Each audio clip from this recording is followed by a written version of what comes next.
Political figures highlight the significance of Youth Day and Social Development Minister to coordinate relief efforts in the Eastern Cape.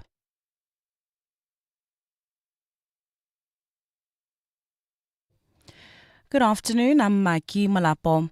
Deputy President Paul Mashatile has reflected on the gains made by the youth of 1976, saying they stood strong against the apartheid regime.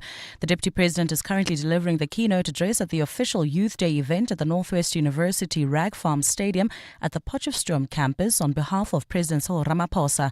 Mashatile quoted the late former President Nelson Mandela's Youth Day speech in 1996. He said the following: "When freedom beckoned, you faced death and bullets and did not flinch. You responded to the call to build the underground and the mass democratic movement. You swelled the ranks of the People's Army and acquitted yourselves with distinctions on the battlefield." Mashatile adds that despite being 49 years since the significant day, yet the country will always remember the student leaders who orchestrated the mass demonstration. "We must never forget those who joined the long list of martyrs and paid the ultimate price for our freedom. These are the young brave souls who fought for a dream that they never saw come to life, a dream that continues to inspire us and guide us today." Meanwhile, in KwaZulu-Natal, the EFF in the province says despite the electoral setback in the 2024 polls, it's hoping for an improved performance in the 2026 local government polls. During the general government polls last year, the party only secured 2% of the votes in the province. Today, the Red Berets are hosting a Youth Day rally in Umlazi, the biggest township in KwaZulu-Natal, in a bid to gather support for the local polls next year. Party Provincial Secretary Vugani Ndlovu. It's a statement coming to areas like Umlazi, where we are strong as the EFF. We have done exceptionally well in the past local government elections. We are hoping to do well as we are trying to get back to branches of the EFF, get back to our members and our constituencies. Party leader Julius Malema is set to deliver the keynote address at today's gathering. Staying with Youth Day celebrations, the Good political party has called on government to commit to education and industrialization. The party says young people are suffering from malnutrition, an education system with too few teachers, unsafe public transport and crumbling infrastructure. Good National Youth Chairperson Caden Argyle says government has failed to deliver on its promises to the youth for over 2 decades. This Youth Day, Good reaffirms the call we made from the National Assembly during Youth Parliament. If we want South Africa's youth to believe in the dream of a successful nation, we must give them more than speeches. We must give them implementation. He says government strategies, summits and task teams have not translated into real change on the ground. Now is the time to act decisively. Good calls on government to immediately commit to key priorities outlined in its own G20 strategy: education and industrialization. These are not abstract ideals, they are practical, transformative goals. Argyle says a commitment to these pillars will drive job creation, improve education outcomes and increase gross domestic product. And one person has died following a fire in Bramfisherville today. Johannesburg firefighters responded to 2 separate incidents in the early hours of this morning. One was in Alexandra Far East Bank, where one resident suffered smoke inhalation and one person lost their life in the Bramfisherville fire. Johannesburg emergency officials are urging residents to remain cautious and vigilant during the winter season. EMS spokesperson Xolile Khumalo. EMS continues to urge the residents of Johannesburg to ensure safe use of all electrical appliances. Please also refrain from using heating devices overnight. And as recovery operations continue in flood-ravaged communities in and around Mthatha in the Eastern Cape, Social Development Minister Sisita Lashe is set to meet with affected residents to coordinate relief efforts. Heavy rains and strong winds battered the Eastern Cape at the onset of winter last week, bringing wreckage and devastation to areas in and around Mthatha. As of yesterday, the death toll rose to 88 following the recovery of 5 more bodies. The exact number of missing people is still unknown at this stage. Tandolu Hlengcobo has the details. Various government officials, including President Cyril Ramaphosa and Cooperative Governance Minister Velenkosini Hlabisa, visited the flood-stricken province last week to assess and coordinate relief efforts. Minister Hlabisa classified the damage caused by the inclement weather a disaster, paving the way for a full government response. Today's visit by Social Development Minister Sisi Tolashe aims to provide necessary support to those displaced and in distress. Her visit will include meeting with local officials, community leaders and residents to discuss the challenges they are facing and to outline the government's response to the crisis. The cold winter storm struck largely rural and underdeveloped areas last week, causing rivers to burst their banks, claiming lives, submerging homes and killing livestock. The disaster has been labelled as the worst ever of its kind in the province. Thandile Ngcobo, Eyewitness News. Gold's trading at $3,418.32 an ounce. The rand's at 17.77 to the dollar, at 24.14 to the pound, at 20.58 to the euro. Brent crude oil's at $74.23 a barrel. A look at your weather. A fine youth day in store for Gauteng today. Temperatures have peaked at highs between 18 and 19 degrees. The top story in Eyewitness News this hour. Deputy President Paul Mashatile has reflected on the gains made by the youth of 1976, saying they stood strong against the apartheid regime. EWN, in touch, in tune and independent. For the latest, visit ewn.co.za or download the EWN app. When this nation's youth put their minds to it, big things happen this Youth Month on 702. You're with Relebogile Mabotja. Live, streaming countrywide On the Prime Media Plus app. DSTV channel 856, 92.7 and 106 FM.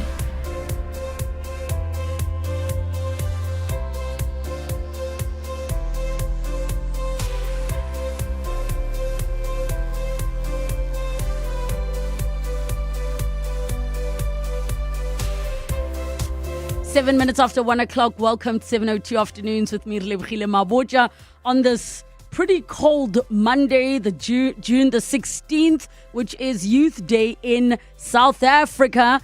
And I've got quite a bit to ask you all about, so make sure you stay tuned to the show. We've got an interesting one up ahead. First of all, I want to just open up by asking all of you, taking into consideration where we are as a people, where we are as a country, where the world is at, should youth still be defined as 35 and under for South Africans? Because youth and being a youth comes with certain opportunities and benefits. It might not be felt or seen because of the unemployment in the country, but those opportunities are there. Should youth still be defined as 35 and under? Or should we look at it being 40 and under? Or even younger, like 30 and under, or 25 and under? I want to hear from you on that. And when you look at June 16, do you think that young people are still connected to the events of 1976? Or do you think, guys, the young people are inspired by other things? This Youth Day is just a public holiday. Would love to hear from you. Adelaide Moeng joins us, videographer and founder of Movies and Stuff. And she'll be coming through for movies and what to stream. And she will also take some of your recommendations on 011-883-0702 and the WhatsApp line 0727021702, our travel feature. We're with Igor Mutilska, who is the founder and editor of eagerjourneys.com, chatting about family holiday deals and trips for students and young adults. Yes, tune in for this one. The second hour of our show, Parenting and Parents, we're going to talk about teen fathers, the invisible side of teenage parenthood. And I think it's appropriate considering yesterday was Father's Day. And don't worry, we do have something we want to discuss with all of you around Father's Day. Today we're going to, predominantly dedicate it to Youth Day. Tomorrow we will chat about Father's Day. Our Parenting and Parents feature, there Wayne Chaff will join us. He's a next-gen pastor and has a very interesting story on that. The Naked Scientist, Dr. Chris Smith, comes through to take all of your science-related questions, and you can already start to send them in early. So get in touch with us. Give us a call, 011-883-0702. SMS us 31702. Tweet at Relebogile M, at Radio 702. using the hashtag 702 afternoons and the WhatsApp line 072 702 1702. 702 Afternoons With Relebogile Mabotja. on 702. Let's walk the talk. Let us have a conversation around the definition of youth in South Africa and what is defined as youth. So right now, South Africa defines youth as ages 14 to 35, a range that was adopted post-apartheid to acknowledge delayed access to education, employment, and economic independence due to systemic inequality. Quite straightforward. Now, as per the National Youth Policy, this wide age range reflects South Africa's historical and socio-economic context that is now recognizing the extended period that it may take for many young people to complete education, gain employment, and become financially independent. But if we look at where we are as a country, as a people, there are people in their 30s who have still not been able to move out of home. There are people in their 30s who remain unemployed. So should we possibly look at extending this range, this age range, and make youth possibly 40? Or are you of the view to say, Relebogile, enough time has passed?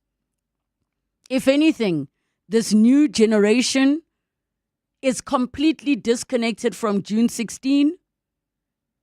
We believe that the age range of youth should be reduced, or else you have 18-year-olds competing with 34-year-olds for opportunities and benefits.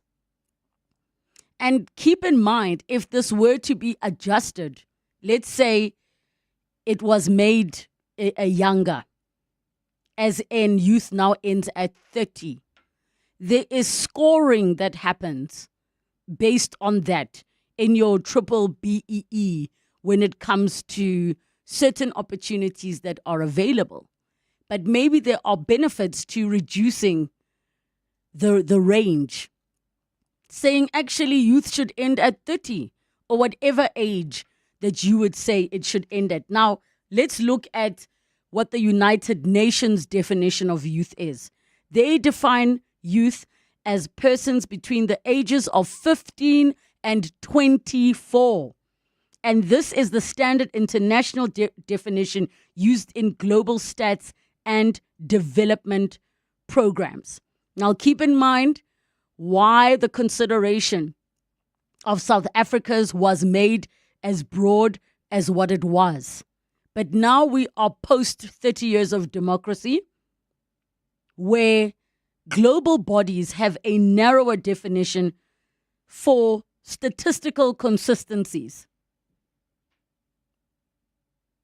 But taking into consideration what the implications would be for South Africa, would you say we should increase the range or reduce the range, and why? 011 883 0702, the WhatsApp line 072 702 and 702. We go to Temba in Jozi. Temba, how's it?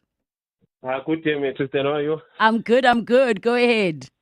Yeah, no, I think to be honest, I think we can increase the age for youth, to be honest speaking, because from the look of things now, currently, all the challenges that are faced by youth. Because let me just make a simple example. If you advertise a job and then it says for the person 18 to 35 years of age, what about the person who is 36, 37, 38? I think if you can expand it to 38 years, it will be good for me. Because now we can talk about the life, because now people are living long. It's been confirmed. And then go back to Parliament.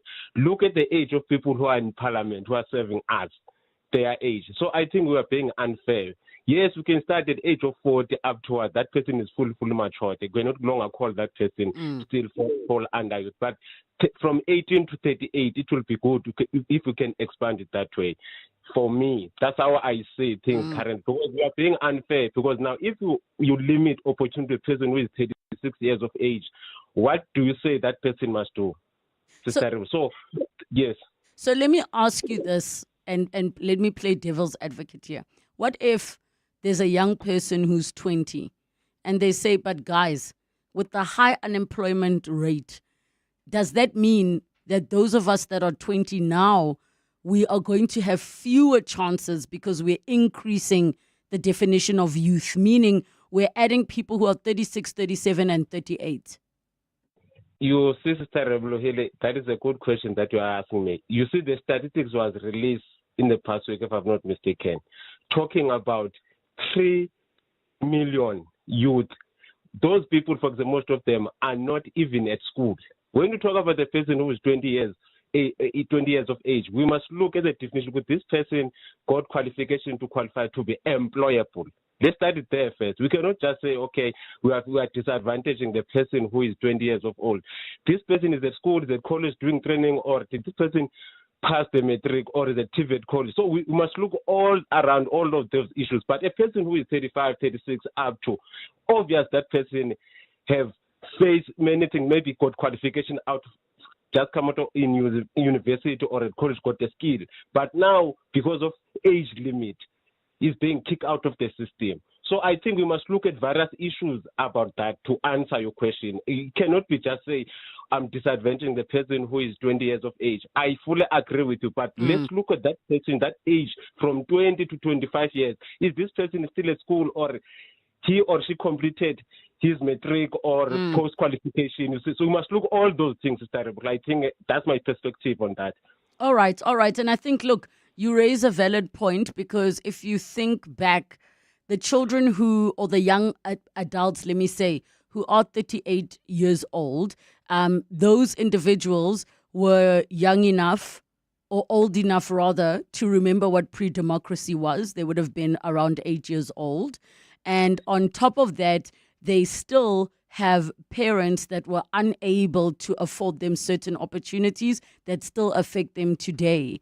I'm turning 40, and I still consider myself somebody who experienced all of those things. But I'm not a good person to measure, because I had many privileges that, finances and how my life was positioned that many people do not have. So thank you so much, Temba, for that, who is saying increase the age range to 38. 011 883 0702, the WhatsApp line 072 702 1702. June 16, the day that this nation's youth changed the course of history forever. 702 salutes them all this Youth Month. Need the right tools to run your small business? With Nedbank, you get the latest Visa, MasterCard and Amex accepting card payment device delivered to you within 48 hours. Enjoy getting your payments straight into your Nedbank account on the same day. Plus, you could get 100% back on the purchase price of the device. Apply on the Nedbank Money app today. Join the bank that's best for your small business. Nedbank, licensed financial services and registered credit provider. T's and C's apply. Just like your last breakup, commitment is messy. Leave the chaos behind and find something new to hold on to with Rentosa. Discover subscriptions on tech, appliances, and more that will make your heart go bum, bum, bum. No red flags here, only green flags like month-to-month payments, 0 penalty fees, and the flexibility to upgrade or downgrade whenever. Not feeling the connection? No ghosting needed. Simply return it for something new that'll give you that spark you're looking for. Commitment is messy. Just Rentosa it. Download the app, visit the website, and join our WhatsApp channel. Looking for real ways to live greener? Then don't miss Green Tip of the Week, your weekly dose of sustainable inspiration. From eco-entrepreneurs to climate champions, we sit down with the people making real change. Catch Green Tip of the Week every Tuesday on Afternoon Drive with John Perlman from 3 to 6 p.m. only on 702, proudly brought to you by Volvo. It's safe to be brave with Volvo. Dear Journal, trying to be an adult at 3,469. Just had a fantastic 2-hour meeting. It was so productive that we accomplished nearly as much as I could have done with one well-written email. Hating the corporate 9 to 5? Get covered at pineapple.co.za. It's easy and like 19 Rand a day, so it's 100% the insurance for you. Underwritten by Old Mutual Alternative Risk Transfer Insurer Limited, a licensed non-life insurer and authorized FSP. Premiums are risk profile dependent. WhatsApp Relebogile on 072 702 1702. 20 minutes after 1 o'clock. We're talking about Youth Day and asking the question that if South African youth is defined as 35 and under, which it is, and we look at the United Nations and what, how the global stats and development programs measure this, is 15 to 24. That is defined as youth. Should we as South Africans relook what is defined as youth, looking at where we are today as a country in relation to the world? On the one hand, you can say actually it needs to be made older.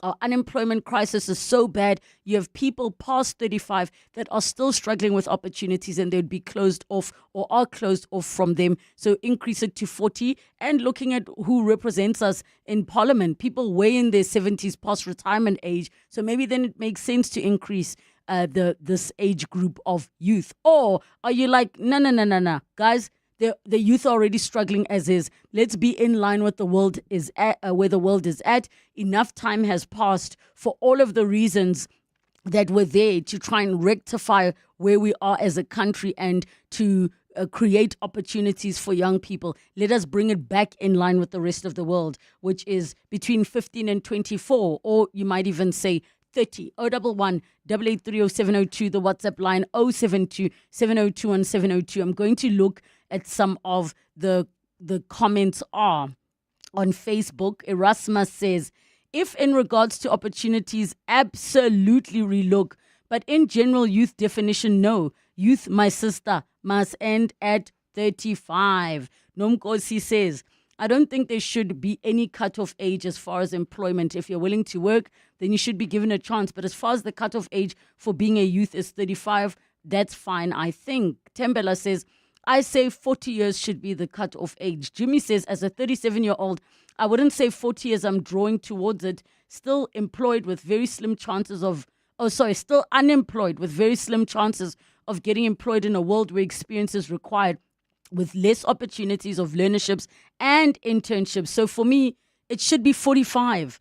Maybe something might come up in the last 8 years. Education or no education, fact remains, there are no opportunities in Mzansi, is what Jimmy says. Tepo says it should end at 40. That should be the cutoff age of youth. William says, I think it should be a 20-year span between 20 and 40. And that's also where one should be allowed to drink, drive, get married, and vote. William, are you saying after 40, you should not be allowed to do those things anymore? I just want to clarify with what you are saying. Lucas says 40 years is fair. Max says, absolutely, we must relook. The question of unemployment is very much across the board. Mbui says, make it 45. Colin says, we should make it 40. That should be the cutoff age. It is so tough out there. And Nate says, after 35, that's not youth, unless you meant cut off downwards, not cut up. 40 to 45 is what it should be, including. Malux says 40. Kagiso says 40. Atenkosi says 30 years. And Spiwe says 45, guys. It's rough. It's rough. Lebogang says that will not change anything. There would be people who are not satisfied by that still. People who made wrong choices and messed up things for themselves, but still want to be treated like youths because of the benefits. And Xavier says, no, guys, it should be 25 and under. And so does Mpele, who says under 25. Let's go to the lines. We have Kagan from Pretoria. Hi. Hi, how you doing? Good, thanks, and you? I'm doing well, thank you. Yes, go ahead. So I just wanted to hop on that bandwagon of maybe lowering it, because I feel like it's enabling more than it's actually helping us progress. Mm-hmm. Because of the youth number being at least, as you said, 35 and under. If we were to bring it down to maybe 30 and under, it would give a lot more opportunities for the youth, I believe, than actually enabling people that haven't made the right choices or just didn't make, good decisions throughout their lives. Mm-hmm, mm-hmm. So in terms of if a person says to you, look, I followed every single thing I was supposed to. I went to school, I passed well. I went to varsity, I did well. I even did an internship unpaid, but nothing is coming through. Now I'm finding myself 35 with still no opportunities, because the older I get, the more experience is expected. and it was not because of wrong choices. And see, and that's another part of the problem is that most of the opportunities that are presented to people aren't enough. There aren't enough opportunities for people because we keep getting limited by needing experience, needing this specific kind of experience, and only finding that out when you want the job, you know? Yes. So what would you suggest? I mean, how old are you now, Kagan? I'm actually 27 at the moment. You're 27. Okay. So what would you suggest then? Because you're touching on something which is alluding to the fact that the real problem is maybe that the opportunities that are there for this definition of youth are not doing what they're supposed to do, or the system, as in separate from government, in terms of where opportunities are available, is the issue itself.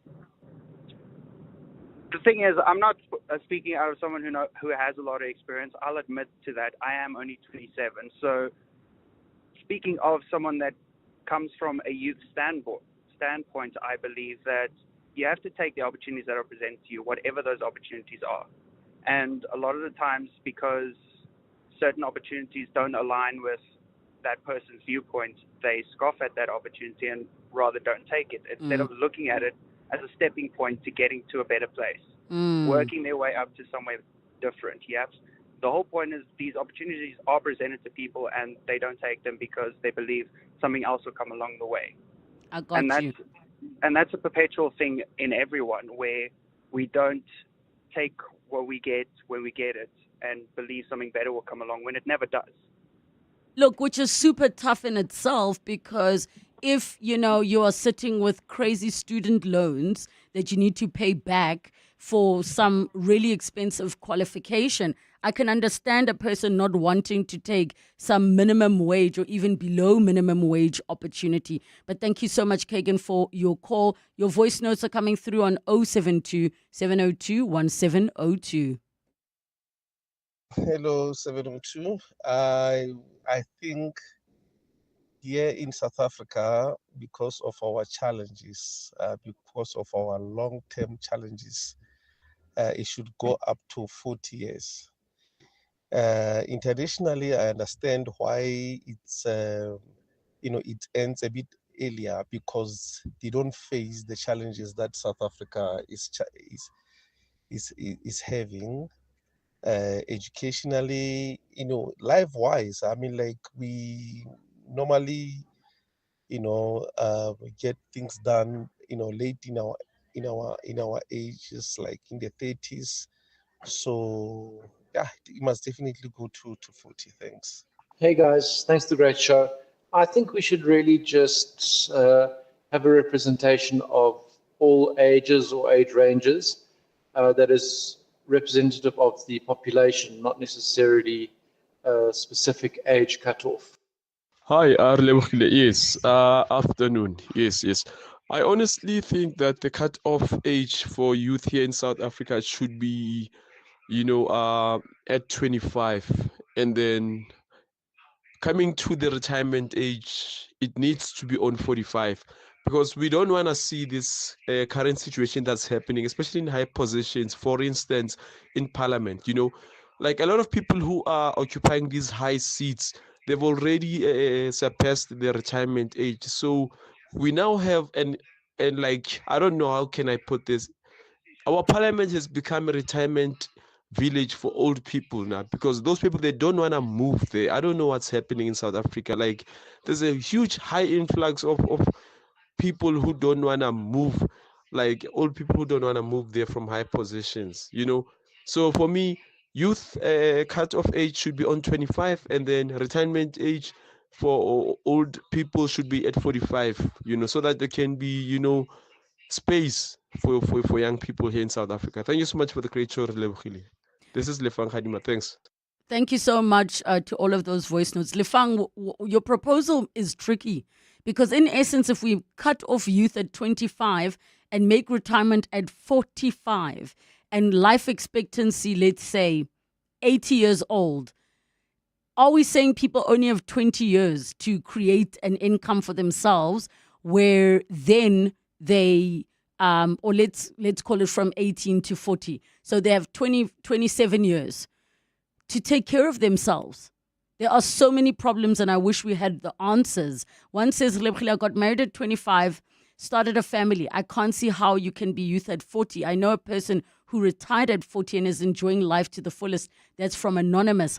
Another one says, Relebogile, I feel increase the age range to 45 because those age people in parliament are working at 75 plus and people in government don't want to retire. A good example is Ekurhuleni issue of a person who does not want to retire. Lebo, with regards to this youth age adjustments, increasing it to 40 or so is more like shifting the goalposts. Maybe the emphasis should be on the retirement age. As it stands, 60 to 65 is just what's on paper, judging by some members of parliament at large. And that's from Zeno. Another one says, yesterday I was recounting on how two of my peers I went to high school with are now grandmothers. And we're only 40. So that would mean 40-year-old grandmothers are youth. I love that because I'm also a granny. And I'm still in my 30s. Thank you so much for all of your messages and your contributions. It's just after 1:30, time for your latest and Eyewitness News headlines. Good afternoon. Thanks, Relebogile. Good afternoon. We begin in the Northwest, where Deputy President Paul Mashatile has reflected on the gains made by the youth of 1976, saying they stood strong against the apartheid regime. The Deputy President is currently delivering the keynote address at the official Youth Day event at the Northwest University Rag Farm Stadium at the Potchefstroom campus on behalf of President Cyril Ramaphosa. Gauteng MEC for Finance and Economic Development, Lebogang Maile, has appointed a committee to investigate allegations of corruption and unlawful activities at the Gauteng Liquor Board. This follows claims that some officials within the board have been accepting fees to expedite applications for liquor licenses and the issuing of fraudulent liquor licenses. So far, 5 employees that have already been implicated have been criminally charged, prosecuted and dismissed. And on your roads, motorists are urged to exercise caution and adhere to road rules this afternoon as Gauteng Traffic Police monitor major highways that are expected to see vehicle volumes reach at least 2,000 road users coming back into the province after the long weekend. This includes highways like the N1, N3, N4 and N17, which lead to other provinces. Officials say 2 fatal crashes have been registered by the traffic department today.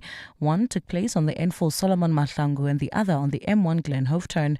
Those are the headlines. This Eyewitness News and more at 2 o'clock or as it happens.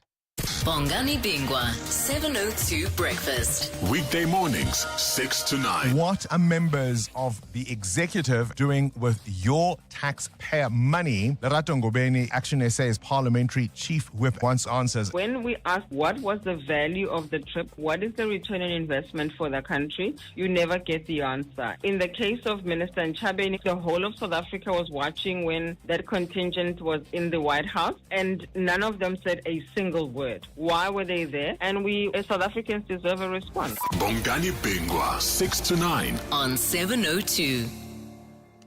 Experience the passion, drama and elegance of Carmen with Mzansi Ballet at Peter Torin's Monte Casino Theatre from the 11th to the 29th of June. Get ready to be mesmerized. Mzansi Ballet is a dance company that identifies and cultivates young South African talent. The company brings together these emerging artists with seasoned professionals to create performances that authentically convey South African stories while respecting the cultural and historical aspects of classical ballet. Get your tickets now at Web Tickets or Pick and Pay. 702 listeners can enjoy a 50% discount on top-tier tickets for Carmen by simply entering the code 702 at checkout. Checkers XXL Savings is on with the XXL Jackpot competition. The more SA swipes, the bigger the prize. Plus, save on Parmalat or Bonita salted butter 500 grams, any 2 for 149 Rand. And Huggies Gold Jumbo Pack or Extra Care Value Pack nappies or pants for $219.99. Remember, simply buy any 3 participating products, swipe your extra savings card and get a scratch card to enter the competition. Deals valid until Sunday at Checkers. This week on 702, RMB Africa Focus dives into Africa's rich supply of critical minerals and how they could fuel the continent's next wave of economic growth. Join award-winning journalist Crystal Orderson as she explores how minerals like lithium, cobalt, and rare earth elements are driving global demand and why smart strategies and investments are key to unlocking long-term value. Don't miss RMB Africa Focus on 702 Breakfast with Bongani Bingwa on Tuesday and 702 Drive with John Pillman on Thursday.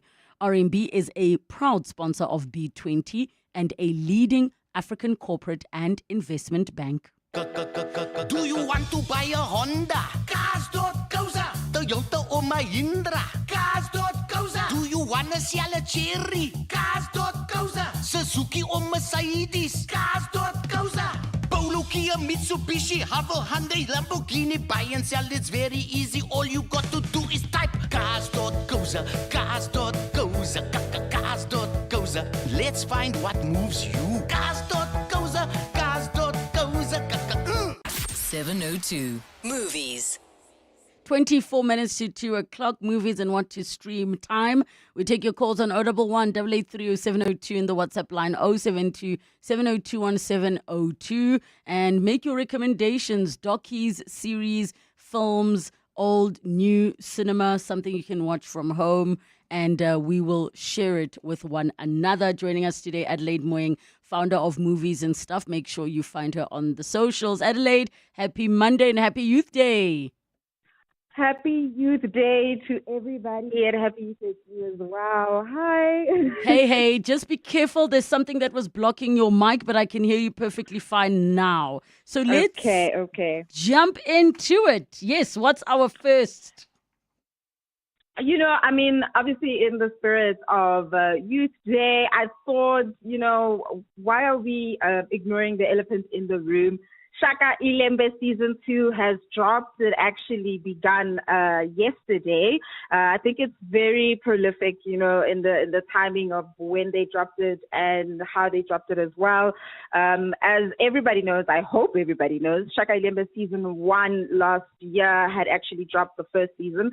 And it did so well that it actually won 13 SAFTA awards. So I feel like we really need to give that show the respect that it deserves. It is a historical action drama for those who are not familiar. It also gives us an intricate, very accurate historical lesson of the most amazing, king and warrior that we all know, who is obviously Shaka Zulu. Season 2 began yesterday, and it's a continuation from Season 1, where now in Season 2, we have all the three kingdoms of the nation of Zulu are all now basically fighting for to be king, essentially, and it also just gives us an idea of how it all came to be. I think the cast for Shaka Ilembe in general is just so stacked and brilliant. Season 2 is just as stacked and brilliant and wonderful. For those who are not aware, Nomzamo Mbatha obviously leads the cast as well. She was also in Season 1. We also have legends like Thandiwe Koroge from Death of a Whistleblower, if anybody is familiar with her work. Such an amazing lady. And also Udon Thandeka from Deep City. I mean, there's also Tembinkosi Tembu, who's from Adulting.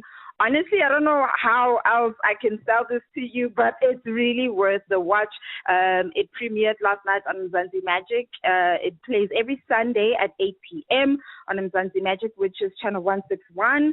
And yeah, I feel like there's not much I can say. Guys, 13 awards for everything from directing to cinematography to acting to production design, which we really need to talk about as well. Listen. A big shout out to Team Bomb. I was fortunate enough to get to work at the premiere, and what we are trying to do as a sneak peek to all the listeners, I'm trying to get the team behind Shaka Ilembe to come give us a masterclass or two on what it takes to put on a production that is based on historical events, because there's a lot of work that happens behind the scenes with your cultural advisors. We had, King Misi Zulu that also attended the premiere. So if you have not watched it, it's available on Catch Up Season 1, and then you must catch on into Season 2. It is beautiful, beautiful work. All right, then we have Squid Game Season 3. Yeah, Squid Game season 3 is also coming out next week on the 27th of June. This is the final season.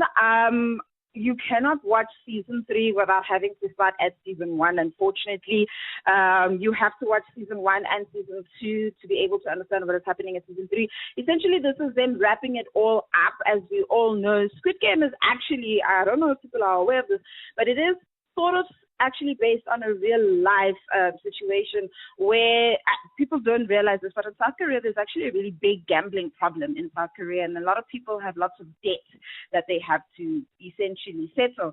And so what Squid Game does is it picks random contestants who are willing to participate in the craziest games you've ever thought of in your life in order to win a prize pot. Obviously, in rands, I think it's like in the billions, if I'm not wrong. But essentially, they all have to get through a different series of games in order to win that money. How far they're willing to go is what makes the show so amazing. The way that they've shot it as well is some of the best type of action sequences that you wouldn't necessarily expect in a set design type of show. And it's so big and amazing that it even has its own reality TV show. So for the people that are really obsessed with Squid Games, the show, they can also watch the reality show that they made based off of the actual show itself. And so, yeah, season 3 is just a wrap up of the main lead that we know of, who, and I don't want to spoil it, that's why I'm saying you have to watch season 1, then you'll understand why he got to season 3. But because I'm also a Korean fan. I love Korean dramas and I love Korean shows. So as somebody that was actually watching, there are a lot of big stars. I don't think people understand the budget for season 2 is probably one of the most expensive budgets from 2004 in Korea, just based off of the cast alone. That's how amazing it is. The performances that you're seeing are brilliant, honestly. It's really great. And some of the cast themselves as well have gone on to star in other shows off of the success of season 2 of Squid Games from last year. So really looking forward to how that ends. Wow, because I mean that's how you know whether a show does well. It's like your Game of Thrones level. When you get to that final season, you really need to see how they wrap it up and see where all of it ends. So definitely that's all on Netflix and it's coming out next week on the 27th of June. All right, and finally we go to Elio, and I'm so excited. Tell us about that. Oh, okay. I was able to actually get the privilege to interview the producer and directors of Elio, which is the animated Pixar film that came out last week. It is still in cinemas, and it is also on Disney Plus as well. It's such a quirky, amazing, cute film. It really is about a child who essentially, unfortunately, has lost his parents, and the only person that he's left with is his aunt, and they really are just trying to make it through together.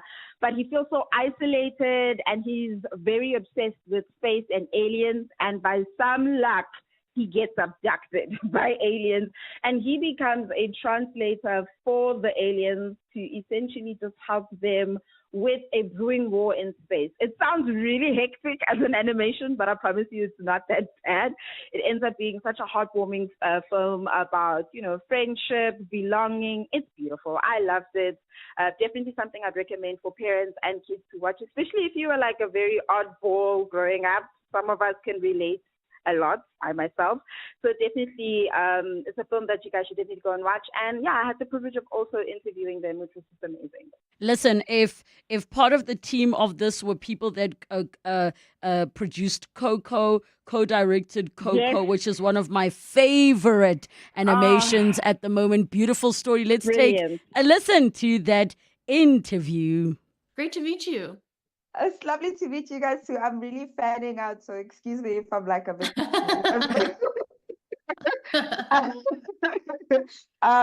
But let me get straight into it. I had the lovely privilege of actually watching the film today, so I consider myself very lucky. And I wanted to say, well done, great job. As somebody that was a very odd, unique child growing up, I really resonated with all the characters, but obviously specifically Elio. And I want to start off by asking, how did you all decide what theme to go forward with for the film as a collective, because there's a lot of themes that we pick up: loneliness, friendship, grief, isolation, a sense of belonging. And I can only imagine, because there's so many of you that want to tackle different themes. How did you guys all align to decide that this is what we're going to go for? Yeah, I think for us, it really always centers around that main character, Elio. And since we knew we're making this story about a little boy who wants to be abducted by aliens, I think we had to ask, like, why? Why does he want this? And what we kept coming back to was loneliness, like you mentioned. And I think right now, it feels like all over the world, post-pandemic, loneliness is a really big issue for everyone, not just children. And it felt like once we kind of hooked on that word, everyone on the crew could get on board. And I think that's we're very collaborative here at Pixar, and there is, every once in a while you hit on an idea or a theme that you can tell works because everyone on the crew has a story to share about it, has an experience about it. And for us, that was loneliness. It also just feels a movie about space can have that theme, because space can be both a little lonely, but also hopeful, and it all just seemed to align. So we were all centered around that theme. Great. So you guys all just had a consensus about what you all want as a common theme, which I also think speaks to how well you guys collaborated as well. I think so. I also think, we were all feeling it a little bit after the pandemic, and we were all like, we are Elio. We do want to get off this planet and go somewhere else. And now we have to learn. And it's difficult because even as adults, I think I'm even struggling to make friends as an adult, because there's always phases in your life where you have to restart and relearn. And now as an adult, because of COVID, now you have to work on your social skills. You have to try and go to places with people and things. And it's like, but I've been isolated for so long. It's really quite jarring sometimes when you're in a space where you've never been in because of what happened. So I think you guys really did such an awesome job with expressing that. Another thing that I really picked up was Gordon and Elio gave me the feeling of when I first made a real friend. Like every time I saw them on screen together, it felt like, I have a friend like that till this day, but that's exactly how I felt the first day I met my first real friend, and the excitement and the giddiness and the camaraderie of, you know what, as long as we're together as friends, we really can do anything. How did you guys come to that storyline of the dynamics of your first friendship, which I don't think a lot of people think about, but I think you guys really execute so well within the film? Yeah, I think we're drawn or inspired by our own kind of experiences when we did make our own first friends, our first besties. And it is that feeling of electricity. It's almost like, falling in love. It's like, it's like lightning hits and you're like, oh my God, you like the same things that I like. You watch the same shows I like.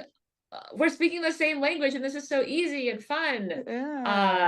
And you realize that the other person was probably desperately lonely and seeking somebody else out too, and you both click and you have so much fun. But then I feel like the true friendship and true bonding that comes in the quiet moments, in the moment, after the fun. It's like when you've spent enough time with someone that you feel comfortable enough with them to open yourself up to them, to kind of share some a secret or a feeling, and you are not you dare to be vulnerable in front of someone, and they accept you.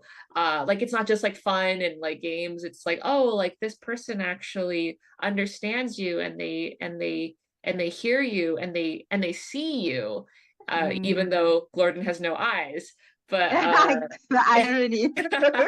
But it does feel like Gordon sees him. And one of my favorite parts in the movie is, on the bridge after their fun day, and Elio's like, what if there's something wrong with me.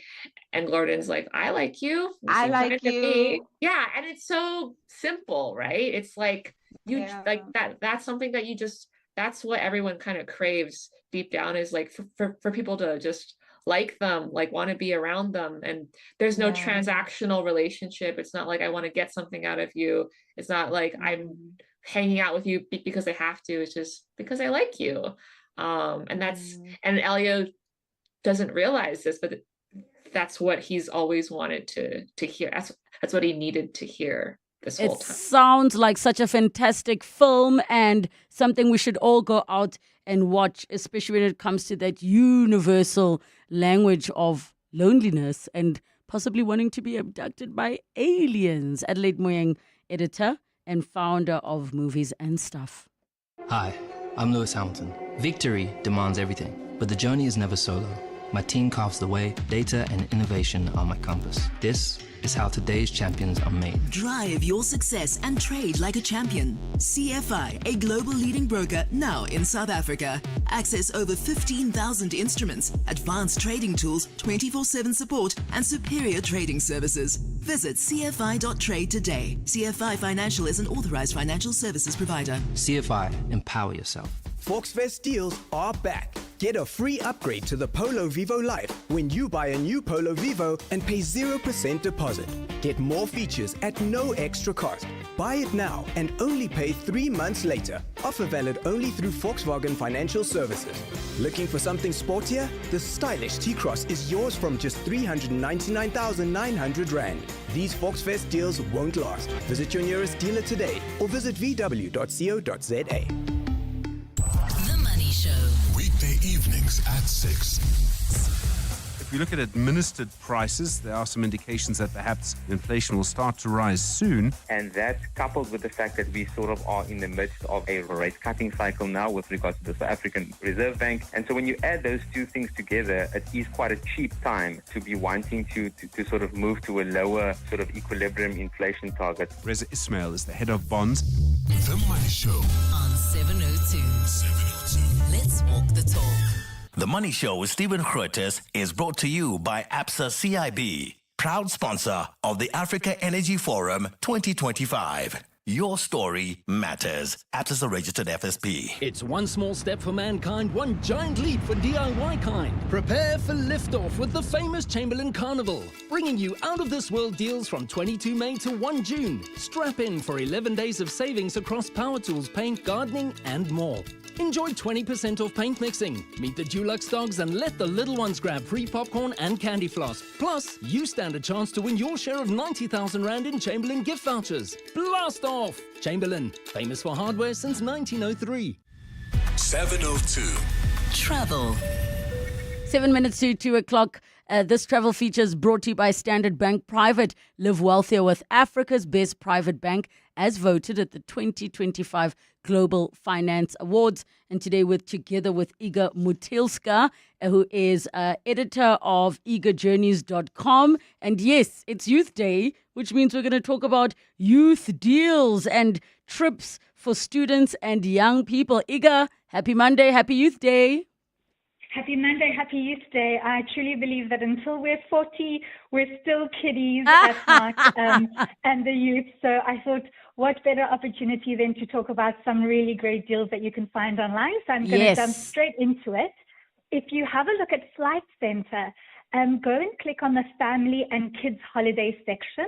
So you go on to holidays, and then you'll see the various drop downs there. And there are some really great, added bonuses and value that you wouldn't find if you were booking yourself. So you might get extras like upgrades or bonus nights or free activity passes. And there are always two pricing options. You can either choose just the stay option or the stay and fly option, where you can book your flights via Flight Center, or you can do so yourself. And obviously, if you don't find what you're looking for, I'd always suggest you contact a consultant, because they can help to build a unique family holiday package tailored just for you. But there are so many specials there. I wanted to highlight 3. The one is a trip to Sun City, where you can save up to 20%. I know as a kid, I absolutely loved it. That was my favorite holiday ever. And so if you stay for 2 nights, that's a price for 2 adults and 2 children, you'll pay 6,275 Rand. This is for a midweek stay though. But you should also have a look because they very often have different specials like kids under 18 stay and eat for free, or various discounted rates for children that are sharing rooms. So you'd be staying at the Cabanas Hotel, and they give you complimentary entry into the Valley of Waves. And of course, if you can't travel during the week, you can also add an additional 1,989 Rand per family and stay on the weekend as well. But I thought that was a really good deal. And then for all of those Harry Potter lovers, you can experience the magic of Harry Potter with the entire family in London. It's a 5-night trip. You'll stay for 9,500 Rand per person. That's again 2 adults and 2 children, excluding flights.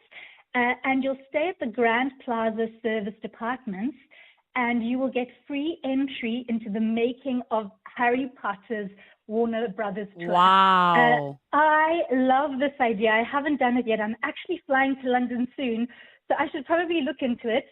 But you can grab a butterbeer, you can jump on board the Hogwarts Express, you can explore the wonders of the Wizarding World, and this tour takes up to 3 hours. So you can literally walk through all of the live sets, you can play with the props, you can try the various famous foods, and just literally walk in Harry Potter's footsteps. So I know that many parents will say that they're going with their kids, but I wouldn't be surprised if many of them are going for themselves as well. Ain't nothing wrong with that. And that sounds like such a great deal. What is another one, Iga? So you can also have a look at Thompson's Travel. They've got themed holiday sections as well. I suggest looking at family holidays, where they've got a selection across the entire country, the school holiday section, the pet-friendly holiday section as well, and they've also got local holidays under 5,000 Rand, which is about a 2-night stay. So I think that's always great to work around your timing and your budget. And I would also recommend that you have a look at their cruise options, because we know that many cruise lines offer various incentives for families with various programs like kids sail for free, either as the third and or the third and the fourth guest in the cabin with 2 full paying adults. I think it's important here to just note the age limits, because these obviously vary between various cruise lines. You'll either get under 12, under 17, or under 18.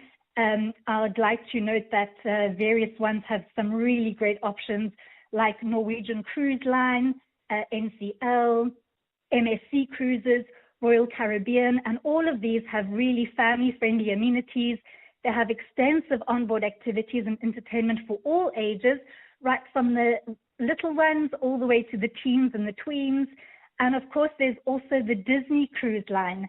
And so they have half price for infants and a variety of other discounts for children as well. And so I think that's also something where kiddies and parents alike can just immerse themselves in various character experiences, themed dining, and of course, like really cool activities and exceptional youth clubs as well. We're going to have to leave it there, Iga Motilska. Make sure you head over to eagerjourneys.com for more. Search online places like your flight centers and the like. If you also like, I don't want to go online, I want to talk to a real person, walk straight into their stores. To live wealthier, you need to be able to grow your assets. At Standard Bank Private, you get a team of internationally acclaimed financial experts to advise you on local and global investment strategies. Plus, being with a leader in home loans, you can start expanding your property portfolio.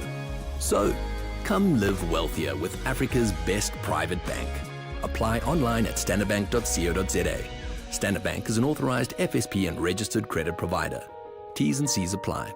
Kickstart your small business with a starter bundle from Nedbank. Enjoy free transactions for 6 months, including free cash deposits and withdrawals, and a free debit card with easy digital access and a dedicated banker to guide you along every step of the way. Open a Nedbank starter bundle with SA's best bank for SMEs. Apply on the Money app today. Nedbank. See money differently. Nedbank is a licensed FSP and credit provider. T's and C's apply.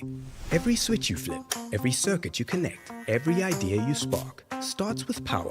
So why not express it your way? At AC/DC Express, we've got solar power to keep you running, tools to get the job done, lighting to set the mood, and automation to take you to the next level. Whatever you need, big or small, we've got the power to supply it. With stores nationwide, expert advice, and the widest range of electrical solutions, AC/DC Express powers your world. AC/DC Express, everything electrical. You could binge watch a third season this weekend. Or you could grab the new Berry Blue sports drink from Aquila Vive and get moving. Blue has never tasted so good. Bursting with bold berry flavor, packed with electrolytes and vitamins, and free from colorants. Aquila Vive sports and power drinks. Let's move. This is EWN. Good afternoon, I'm Maki Malapo. Johannesburg emergency officials are urging residents to remain cautious and vigilant during the winter season after one person died following a fire in Bramfisherville today. Johannesburg firefighters responded to two separate fire incidents in the early hours of this morning.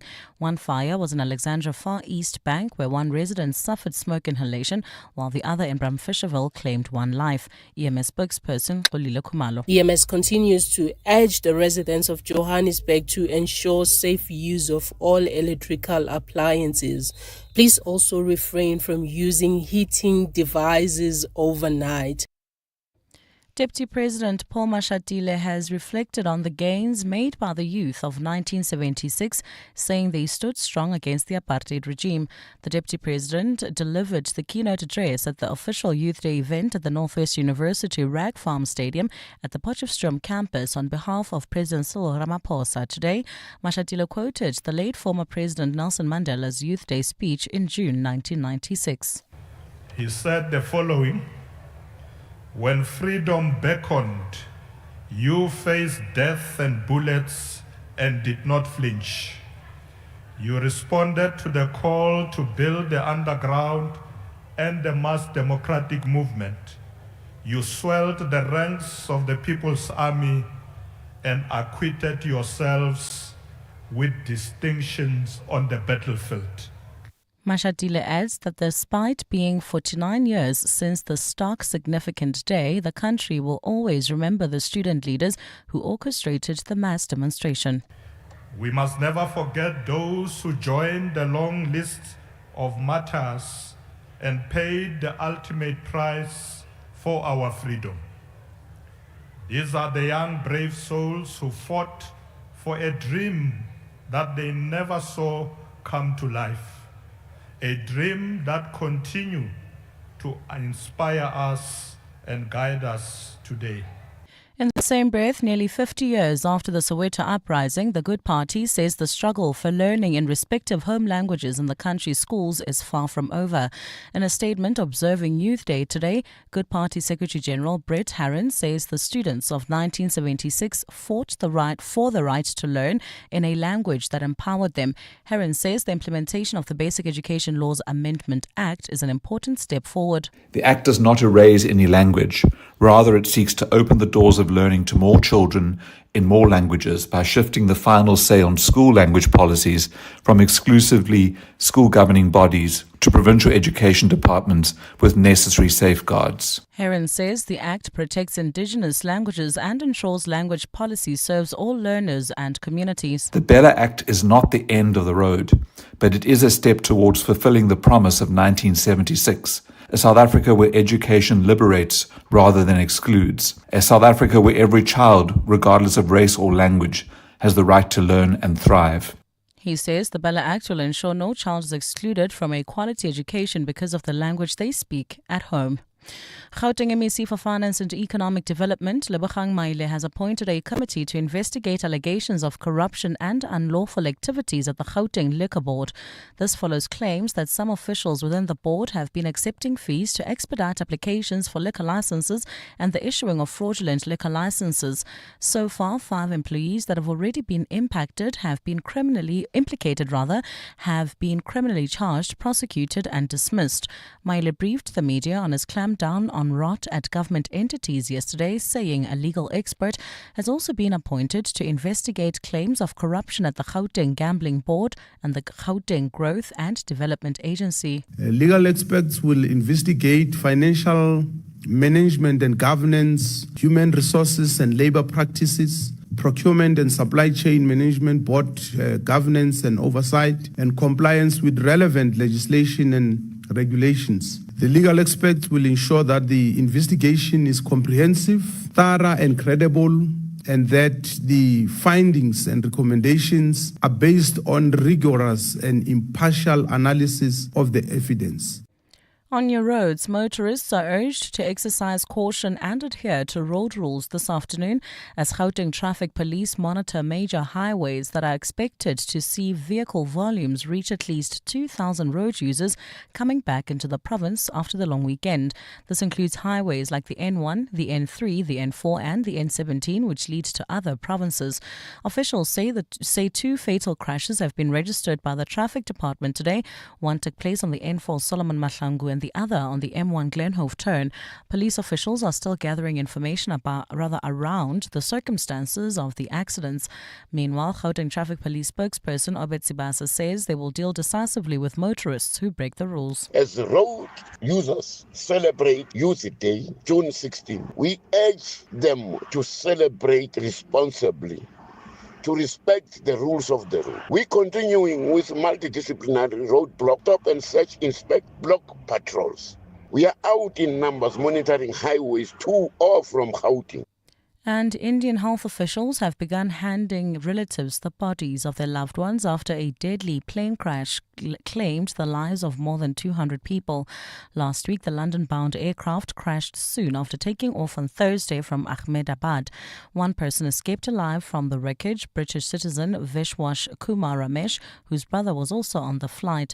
Investigators have recovered the cockpit voice recorder from the crashed flight, and they believe this is a key step in uncovering what caused last week's deadly accident.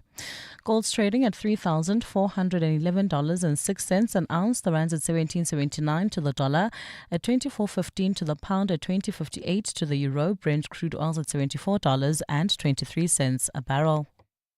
A look at your weather. Clear skies in Gauteng this Youth Day today. The temperatures are currently peaking at highs of 18 and 19 degrees. The top story in Eyewitness News this hour. Johannesburg emergency officials are urging residents to remain cautious and vigilant during the winter season after one person died following a fire in Bramfisherville today. EWN, in touch, in tune and independent. For the latest, visit ewn.co.za or download the EWN app. This Youth Month, 702 honors the youth of yesterday and celebrates the youth of today. Let's walk the talk.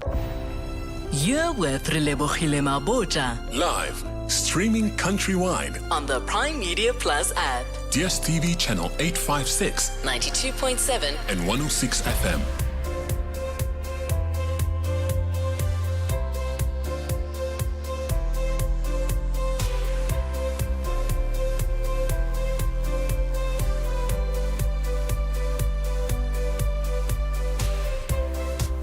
8 minutes after 2 o'clock, the second and final hour of 702 afternoons with me, Relebogile Mabotja, on this Youth Day. And yes, I hear you. It seems like majority of you are saying, nope, the age range should be increased to 40. Some even saying 45 for Youth Day.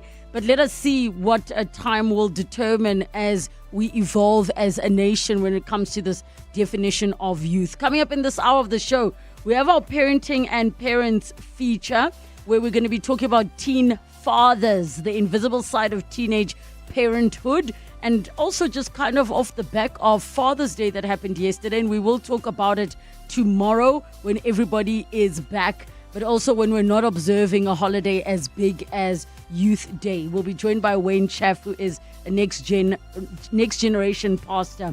And then the Naked Scientist comes through, Dr. Chris Smith. So get all of your science-related questions in on 011-883-0702, SMS us 31702, tweet at Relebogile M, at Radio 702 using the hashtag 702 afternoons and the WhatsApp line 072 702 1702. Parenting and Parents on 702. Parenting and Parents time on 702 afternoons. Today we're talking about teen fathers and that invisible side of teenage parenthood. And I want to hear from all of you who have been teen fathers, or maybe you're the parent to a child who is a teen father or was a teen father. Share with us your experiences, your challenges, and maybe you were a teen mom. What was it like parenting with a teen dad? What was that experience like? Many might say, actually, majority of the responsibility will always fall on the teen mother by virtue of the fact that she's the one giving birth, and it's more likely that her family is the one that participates. But that's not always the case, but also that might take away from the realities of young boys. Yes, under 18, you are a boy, becoming fathers before their brains are fully developed, before they are recognized as adults, before they are even prepared for what's to come. I want to hear those real stories and truths. 011 883 0702, the WhatsApp line 072 702 1702. We're joined by Wayne Chef, next gen pastor. Wayne, welcome to the show. Thank you so much for joining us. Thank you so much, Relebogile, and all your listeners. It's great to be here. You have done a lot of work with young people. Just tell us a little bit about yourself. And, you are a speaker. You do quite a lot of work with young people. Chat to us about all of that. Yeah, I think from my teens, I've always been involved with community work that involves outreaching to our high schools, universities. And as I become of age, I found myself also really gravitating towards that, because I think that's a space where I feel I can actually make the difference for my generation and the next generation. So some of the work that I do is basically, I'm a pastor. So I'm more on a one-on-one pastor, even though I get a privilege sometimes to speak to large groups of teenagers and young adults. But I think the work that is really needed at this point, the work that I do is mentorship. And of course, fast-tracking experience. Our teens don't have to go through some of the things that we went through. They can learn from some of the triumphs and the mistakes that we have made along the way. And we partner with churches. I am from Relebogile Church, and we are very big in terms of looking after the next generation. I think the vision that our pastors have brought through this year, it's like our top priority is to look after the teenagers, the next generation. That's where our energy is focused on. So if, before we jump into the teen fathers conversation, how would you advise young people who aren't necessarily coming to church get guided? Because, I have a younger brother who is also very big in his church, and his area of focus is particularly varsity students and just guiding them as well. But what would you advise for the young people that don't necessarily come to church and have access to people like yourselves? I think the starting point is not necessarily being in the building. That is a plus. But I think for them to have a personal relationship with God, I think that's where it starts. If they understand that they can have a personal relationship with God in their own private space, the conversation begins. And it's a generation that is very smart. They are attracted to authenticity. If I'm afforded that opportunity, I'll let them know that be authentic. Talk to us about the things that you don't want to talk about, and you're not going to be judged. So then I'll drive them to the point, I'll tell them that you don't have to make all the mistakes. Life is too short. Learn from some of the mistakes that some of us have made and what we see around in our fathers, in our mothers, and our family members. Let's learn from that, and we're going to help you learn that, and you can chart a course and a path that you can follow. What have you observed from the work that you're doing with young people, or some of the biggest challenges that they're facing? In particular, let's focus on the teenage boys before we get to the part of them becoming fathers. Examples. Yes. Examples. That's what's missing. Like in most of the boys that we chat to, everybody is running towards, I want to be mentored. I want to be mentored. I'm like, but don't you have big brothers? Don't you have uncles? Don't you have fathers? Some are not there, some are there, but they're still missing because they're also fighting their own battles and they're just not there. So that is what probably basically what they're looking for. They're looking for someone to hold their hand and to show them the ropes and to move with them. Yeah. Okay, and that's a challenging one when we say examples. We just celebrated Father's Day yesterday. Yeah. And tomorrow, one of the things I want us to touch on is the fact that there was a poll done on which are people's favorite holidays. Mother's Day is in your top 5. Father's Day is, About I think, 20. below 20. Yeah. And I mean, understandably so, when you look at fathers being absent and all of those things. So young boys and not having examples, what do you guide them to do in terms of having those examples and those role models? I mean, this conversation keeps coming up regularly when we look at unemployment, when we look at crime and a multitude of issues. What have you observed that you can share with us? It's very easy to say, have examples, have a role model, but you can't just manifest, a father figure into your life just like that.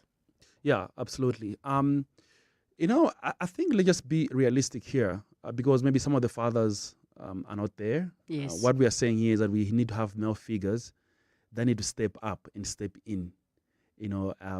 It could be something as simple as, supporting someone's son or daughter at sports day while you're doing that with your kids. So like what I do personally, if I go and watch games and I do notice like maybe my kids' friends, their dads are not in their lives, I step in and I become their biggest cheerleader while they're playing sports.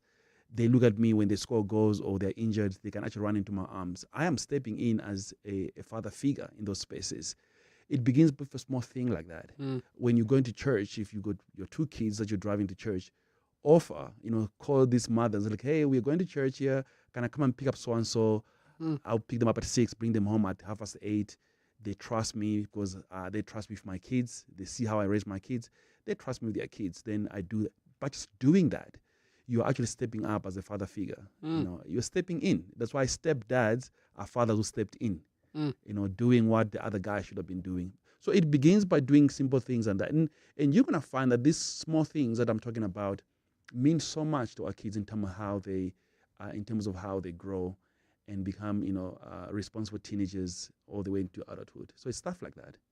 And I think you're touching on such important things because there are uncles, there are grandfathers who it's such a great opportunity to not just step in, but to also step up. And I truly, truly hope that this conversation and the one we're going to have tomorrow will inspire the gents that are around that have the capacities to participate in the lives of children where they don't have father figures. We're going to take a break. When we come back, we continue this conversation. 011 883 0702, the WhatsApp line 072 702 1702. Share with us your experiences of being a teen father or even just a really, really young father, or you were a teen mom who was co-parenting or parenting with a teen father. What are some of the challenges that you experienced 18 minutes after 2? Dear Journal, day 3049 of trying to be an adult. I still haven't bought a recycling bin, so there's a mountain of cans in my kitchen that could collapse at any moment. Anyway, what's that saying about your home being a reflection of your mental state? Got evicted from the family home? Get covered at pineapple.co.za. It's like 570 Rand a month, so it's 100% the insurance for you. Underwritten by Old Mutual Alternative Risk Transfer Insurer Limited, licensed non-life insurer and authorized FSP. Premiums are risk profile dependent. Aquele. Aquele. Aquele. Aquela. Aquele. Aquili. Aquele. No matter how you say it, one thing's for sure. Aquele is South Africa's most loved water brand, refreshing you with pure natural spring water and delicious flavored sparkling drinks.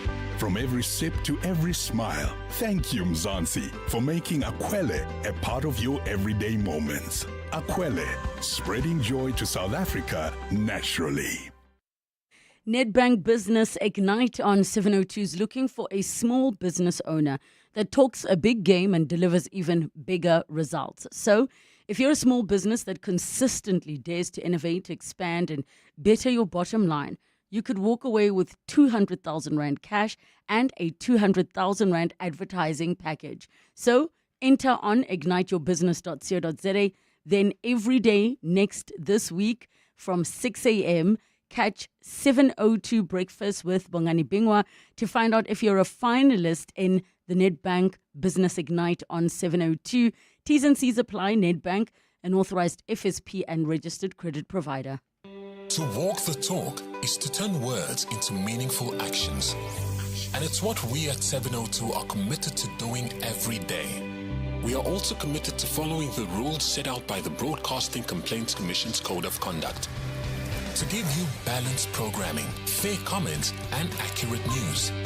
But if we stumble along the way and you feel we are not living up to the code, let us know on comments@702.co.za.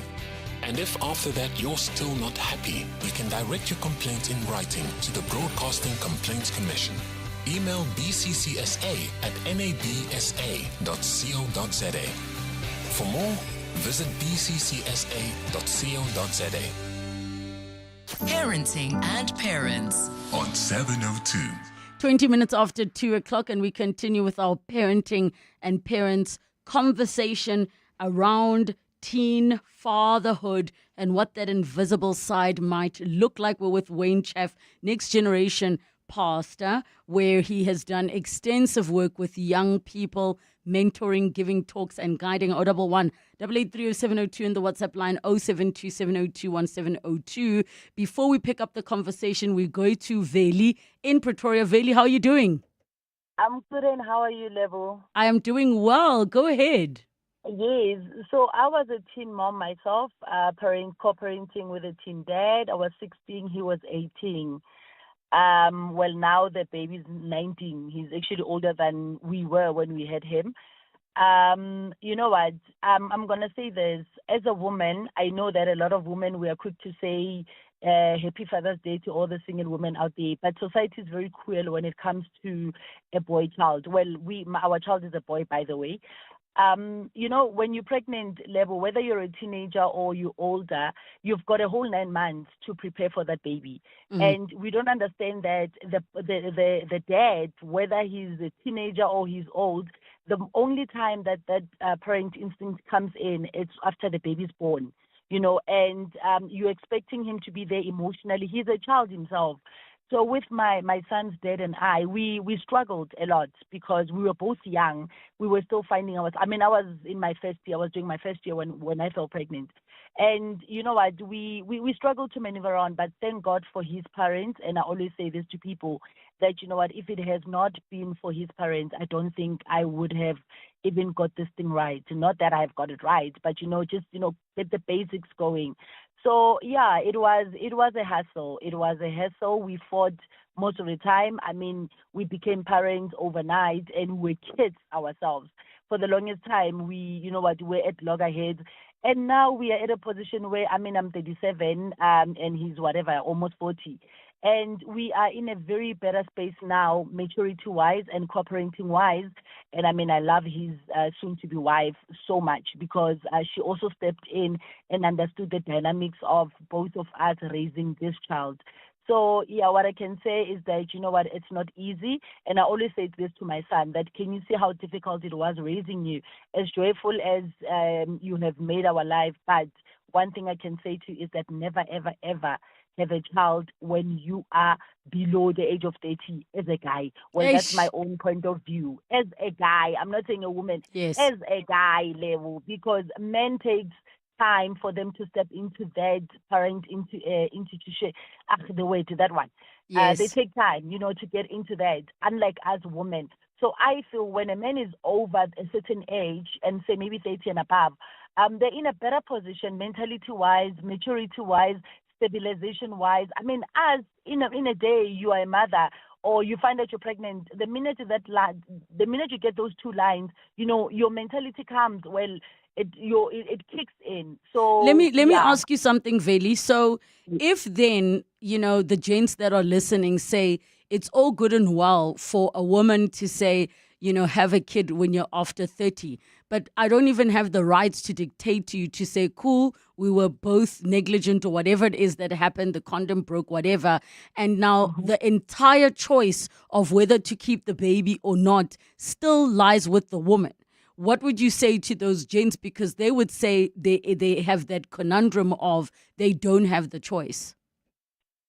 This now level goes back to my point of society is very cruel to men or to a boy child. Because some guys, yes, I have a choice to say I'm going to terminate. It's not his. I can even go without him knowing. And that goes down to what I said, that it is so unfortunate that they're not even actually been given much choice into this parenting thing. I mean, I'm going to make an example with me. I told him I'm pregnant. He freaked out and I was like, you know what, deal with it. I never asked him, are you ready to be a dad? Which I knew the answer. He was not. I was not ready to be a mother. So unfortunately for a boy child or for a man, most of the time when these babies are conceived, they do not have control over, am I going to be a father? Am I not going to be a father? Because honestly speaking, most of the guys that are actually fathers right now, they were cornered into that position. So hold on, Veli, and I hear you, and I'm going to say this with my whole chest, being a mother to a boy child, is that I still think that they also need to be accountable, because you know to wear a jacket when it's cold outside. You can't go outside and then you get hypothermia and say, you know what I mean? But what I'm going to do, Veli, because we've run out of time, and I think we might keep your details for when we have part 2 of this conversation and maybe bring in a social worker. I want to hear your thoughts, Wayne, based off of what Veli is saying. I mean, I still am in full support of a woman's choice to do with her body what she wants to, but it does become tricky to say, listen, gents, wait, but at the same time, they don't have a say. But at the same time, it's winter. Get your jacket. It's cold outside. No, I think you got to realize that, look, when teenagers are having sex, they're not planning to have a baby. It's always like, oops, what were we doing? Now we have a baby. So they haven't thought of what would be the outcome in terms of like 9 months later, there's going to be a baby that's going to come through, because the only evidence that, teenagers or people having sex is pregnancy. Yes. But with that, that's why I'm saying that, look, example is very important. Like if we don't, educate the boy child, even the girl child, about sex itself, the act of sex, and it's great place where it's supposed to. We're going to have that. The stats are shocking. There's like 400% more, teen mothers than they are, in terms of dads, simply because a woman can have a baby once in 9 months, and a guy can have babies, can every make babies month. every time he has sex. Yes. So you can have 10 kids in a day if you wanted to. Yes. So that's what I'm saying, that example is very important. We as a society need to actually begin to talk about the stuff that we are scared talking about, the stuff that is taboo. Let's speak to the boys about sex. We always blame the girls for getting pregnant, but who impregnated them? It must be maybe a man. And if you look at the stats as well, it's not a 16-year-old and a 16-year-old. It's always a 16-year-old maybe and a 19-year-old, someone who's a little bit older. So you can see that there's also a little bit of easy targets in that. And to some level, the boy child also has to take account, responsibility for some of these things. And it's not actually beneficial for community to always embrace the girl child when she's pregnant and the boy child goes free. He can go and have his life as nothing uninterrupted. His life continues. He won't get kicked out of school. And I'd add the other thing, which is a very sensitive subject that we'll touch on next week when we have a psychologist or a social worker. But there's also the element which is not spoken about, which is that there are teenage boys who are groomed and preyed on by older women, where now there might be teenage fathers with grown women. Yeah, no, that's insane. Yeah, it happens, and it's not spoken about because I think sometimes we restrict the conversation of grooming to, older men, but we forget, if you speak to a lot of men, they will tell you how they lost their virginity to a grown woman. Yeah. How scary. No, that's messed up. And unfortunately, that's where we are right now in our community. But I think I watched my brother at 19 father a child, and I made a vow that I'm only getting married or having kids when I'm 30. I got married at 30. Then I started having kids when I was about 32. It made a huge difference because then I understood that I'm going to be, responsible for a life. I'm going to be a father to somebody. Even at 30, 32, it hasn't been easy, but I'm better equipped at that age than I could have been when I was 21 or when I was 19 or 18 and stuff like that. Listen, I mean, I had mine at 36. It's rough in these It's hectic. parenting streets. Listen, Wayne, thank you so much for coming to chat to us. We are going to have a part 2 of the conversation. We'll arrange with our producer to really get into the depths of the conversation, but also to hear about your younger brother's experience being a dad at 19 years old. And I mean, we always hope that if a teenager is going to become a parent, they have the support system of the grandparents and the aunts and uncles, and maybe also their teachers, so that their education does not end. But that is not always the case. Wayne Chef, where can we find you on the socials? I am on Wayne Chaff on all the social handles, yeah. That is Wayne, CHAFF. Yes, Wayne Chaff. So I'm easy. You can slide into my DMs for anything. And the kids are doing that nowadays, just want to ask stuff because they want to be anonymous and stuff like that. But I'm there for them. Want to send a shout out to all the teen dads. Yes. Because some of us are a product of that as well. Yes. Thank you to all the dads who didn't have an example but became one. To all the dads who became home. They came home tired but still made time to give it to us. And to all the dads who gave their gift of presence. Thank you. We honor you today. Thank you so much, Wayne Chef. Time for your latest in Eyewitness News headlines. Good afternoon. Thanks, Relebogile. Good afternoon. The third group of SANDF soldiers who were deployed in the DRC for a peacekeeping mission are set to land at the Bramfisher Airport in Bloemfontein this afternoon. The group is part of government's planned withdrawal of soldiers from the mission area in Goma. The members form part of a larger group of more than 2,000 members who were initially deployed in 2023.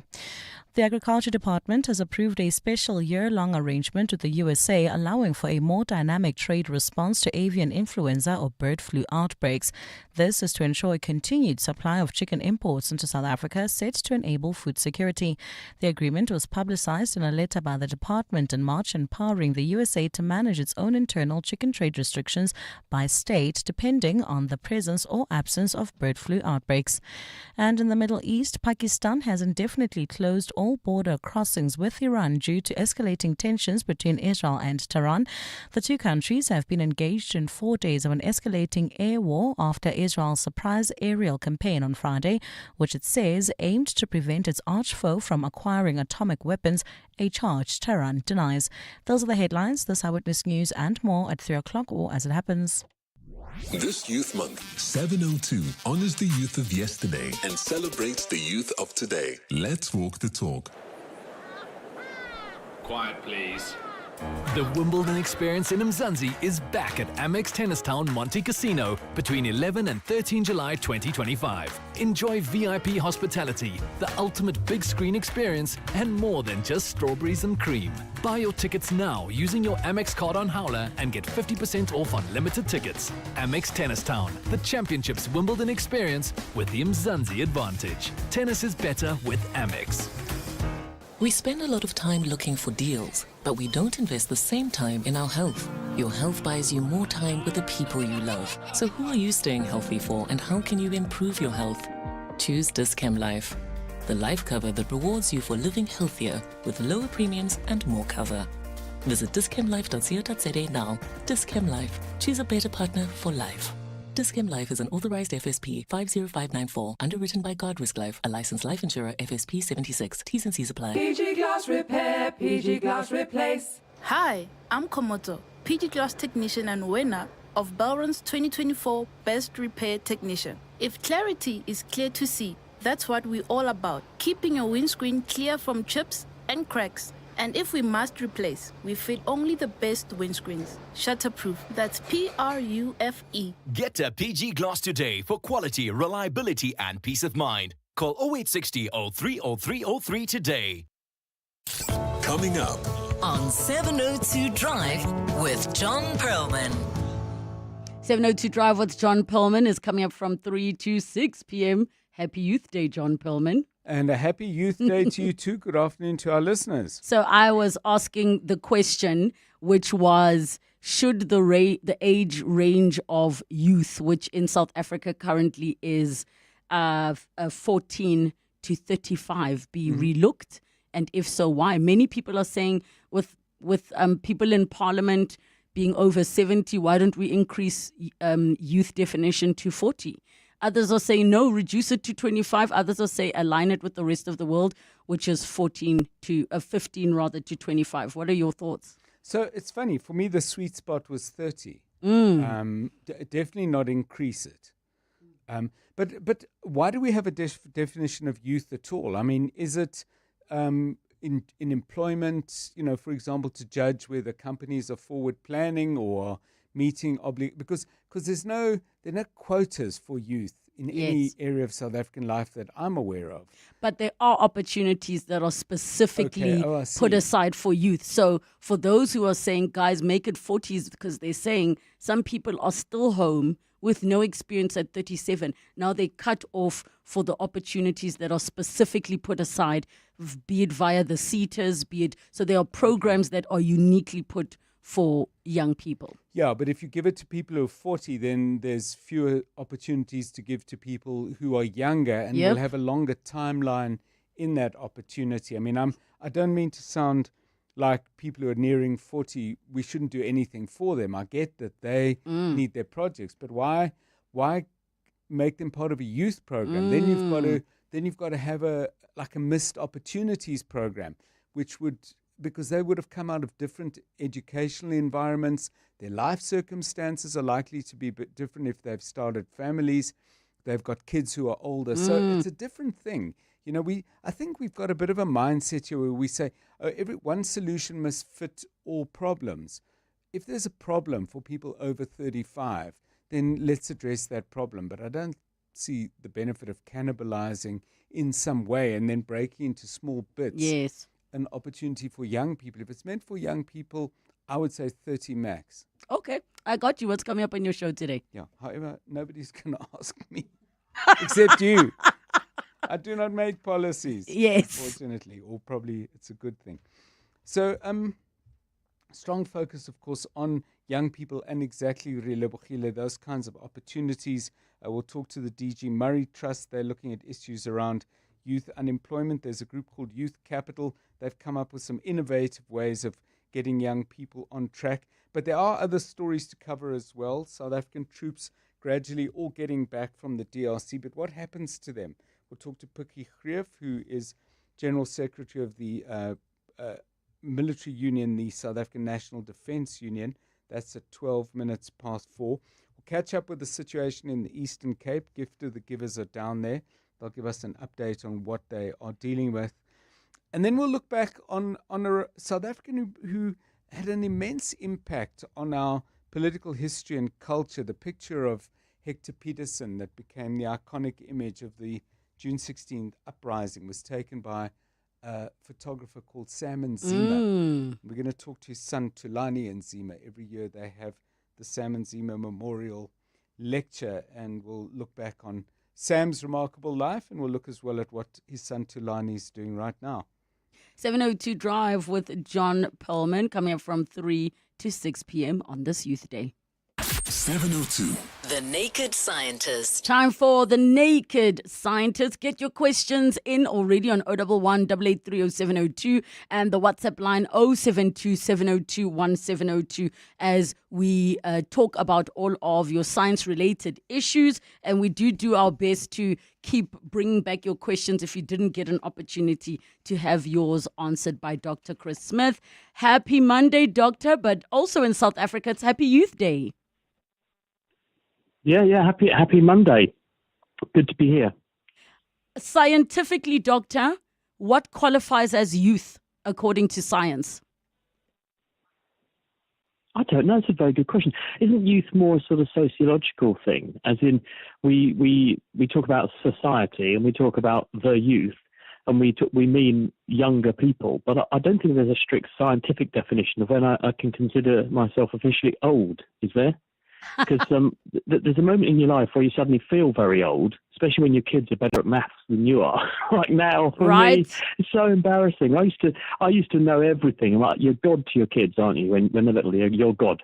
and you know everything. And then all of a sudden they start coming home with these blinking homework, and they go, can you just explain to me how this particular substitution, this nucleophilic substitution reaction occurs with this molecule and this molecule? And you're going, no. And then they look at you as if they say, what? You know everything. No, you don't know anything. You're a fat lot of use you are. And then they walk off and they won't talk to you. My goodness. And ChatGPT is not going to help the situation, because now they don't say, because my child says... Be very careful with that. Be really careful with that, because ChatGPT makes stuff up. We just do not touch it. When we go searching for things to fact-check programs and look at things medically, to look for things, we're very, very cautious because of the confabulation that these engines go through, and they will return falsehoods, which, if it's a mission-critical bit of information you're after, be very, very careful. Do not read the AI overview at the top of the page when it's presented to you, because it will contain stuff that is not true, that's just been made up. And it could mislead you terribly, and that could lead to you misleading others, loss of face and everything. So much better to do proper due diligence and search the original sources. Use the search engine, yeah, but don't believe what AI tells you. And it does actually say at the bottom, it can get information wrong. So they do tell you that themselves. But yes, we do have that generation of young people that is going to now be, because my son is still at the age of teacher said, I must not, you mustn't pack me juice because juice is not healthy. Pack water. And I'm like, but I said it and you didn't listen when I said it. But hey, we will get to that stage. So according to science, there is no official category of youth. It's a societal thing that we have put together. But maybe, Dr. Chris, you will start to give some numbers, because if a woman is 35 and over and pregnant, you refer to it as geriatric. So on some level, youth is applied when it comes to women and biology. Oh, that's true, actually. Yeah, I mean, you are a geriatric mother. That is true. And, I am. I mean, my wife worked in obstetrics for a while, and and she said some women were extremely put out to think, hang on a minute, I'm not geriatric. But it's referred to the fact that we're naturally evolved to get pregnant when we're very, very young, and that's when we're most fertile, have the most babies the most easily, and they're the most healthy that they can be after a certain age. Not too young. Too young, there's certain ages where obviously that isn't true. But as we get older, we are running the risk of more and more risks happening to those pregnancies. And the thing is that the pressures of society are pushing women, because of enormous pressure on them, to have babies later and later, because there's things to be paid for, there's expectations on you, pressure in the workplace, educational attainment that people need to achieve in order to get where they want to go with their life. And it's very, very demanding, but it does mean people are putting off having children until they're older, and then they run into problems. And this is why in a lot of countries, especially Western countries, they're seeing a fall in the population. Indigenous populations of those countries are shrinking. And where previously we had an average of about 2.4 kids per woman about 40, 50 years ago, that number's now about 1.2. And that's below the replacement threshold for the population. So in other words, the population that is having those children is shrinking. And there's a lot of factors behind that, but one of them is certainly the pressure on younger women to do all these things, get to a certain level, get to a certain salary, get the house they want to buy or the car they want or whatever. And this means they're under enormous pressure to do lots of work, which is at odds with getting pregnant. And so it's a huge tension on young people these days, which is having a societal impact. For the reason you say people are being referred to as geriatric when they're 35. But yeah, it's harder to have kids once you're older. Definitely is. I see your questions for Dr. Chris Smith, 011 883 0702, and the WhatsApp line 072 702 1702. Close your eyes. Taste the mist from the Sunny Pass waterfall. Feel the calm beneath the waves in Scottsboro. See the giants in East London. Breathe in the air of the Knysna Forest. Hear the roar of adventure in White River. 5 premier resorts, 5 senses, 5 all-inclusive escapes. Visit premierhotels.co.za for T's and C's and bookings. Year in, year out, we're fixing tires faster than a Formula One pit crew. My team is on top of things like tire whisperers. If an unforeseen accident were to happen in my workshop, at least I've got my way business insurance to keep the wheels turning.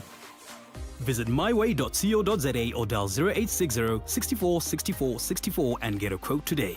MyWay is a licensed non-life insurer and FSP. T's, C's and standard rates apply. MyWay. Live your way. What does extraordinary mean to you? Is it being voted South Africa's most trusted enterprise telco 2 years in a row? Vodacom Business helps more than 133,000 businesses with AI, cloud, enterprise apps, IoT, and security. One seamless ecosystem. Together, let's build the extraordinary that sustains today and protects tomorrow. Start your journey at vodacombusiness.co.za.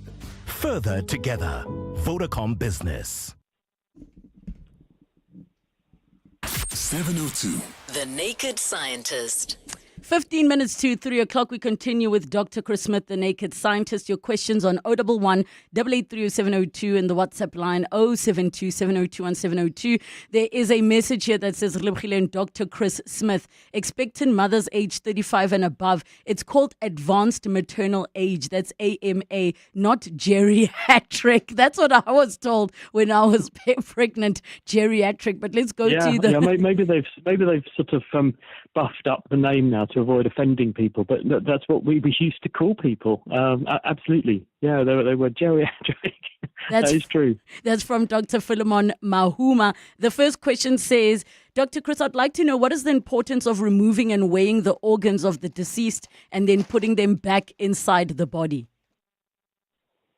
Right, what's being referred to here is when we do a post-mortem, or autopsy as it's also called, the histopathologist who will be doing this will usually start at the top and work their way down and take all of the organs out. And they'll look at them first as a whole organ, and one of the important things they will do is to put them on a pair of scales, and they will write down, usually on a whiteboard next to the place where they're doing the post-mortem, the weight of each of the organs, and then they'll cut them up with a knife, slicing through each of them in a series of sections, almost like sliced bread, looking, almost like you're opening a book and looking at the pages, looking at each of those slices to look for anything that's amiss there. And what's going through their mind is how they're building a picture of what this person had wrong with them at the time they died, what caused their death, and what might have contributed to the cause of death. So there are a range of things that can be wrong with somebody, but it might not be the thing that causes them to die. So the pathologist is trying to sort those sorts of things out. You can learn a huge amount about the pathology in an organ by looking at it, but also from its weight. For example, if you take a human heart, they're normally about, if you stuck two fists together, that's about the size of a healthy human heart. People who have heart failure, where the heart has stopped pumping as efficiently as it should, it fills and dilates, and it may be 3 times that size. And when you put that heart on the scales, it may end up with a scale reading which is 3 times the weight of a normal human heart. Why is it so fat? Because when you then cut through it, you see the muscle is very thickened and fattened. And this is because the heart was facing enormous workload, because that person had, for instance, an obstruction to a valve, so the blood couldn't get out of the heart very well, or their systemic blood pressure was very high, so the heart was responding by growing more muscle in order to overcome the blood pressure, or that person had an inherited condition like a cardiomyopathy, which is one of them is called hypertrophic obstructive cardiomyopathy.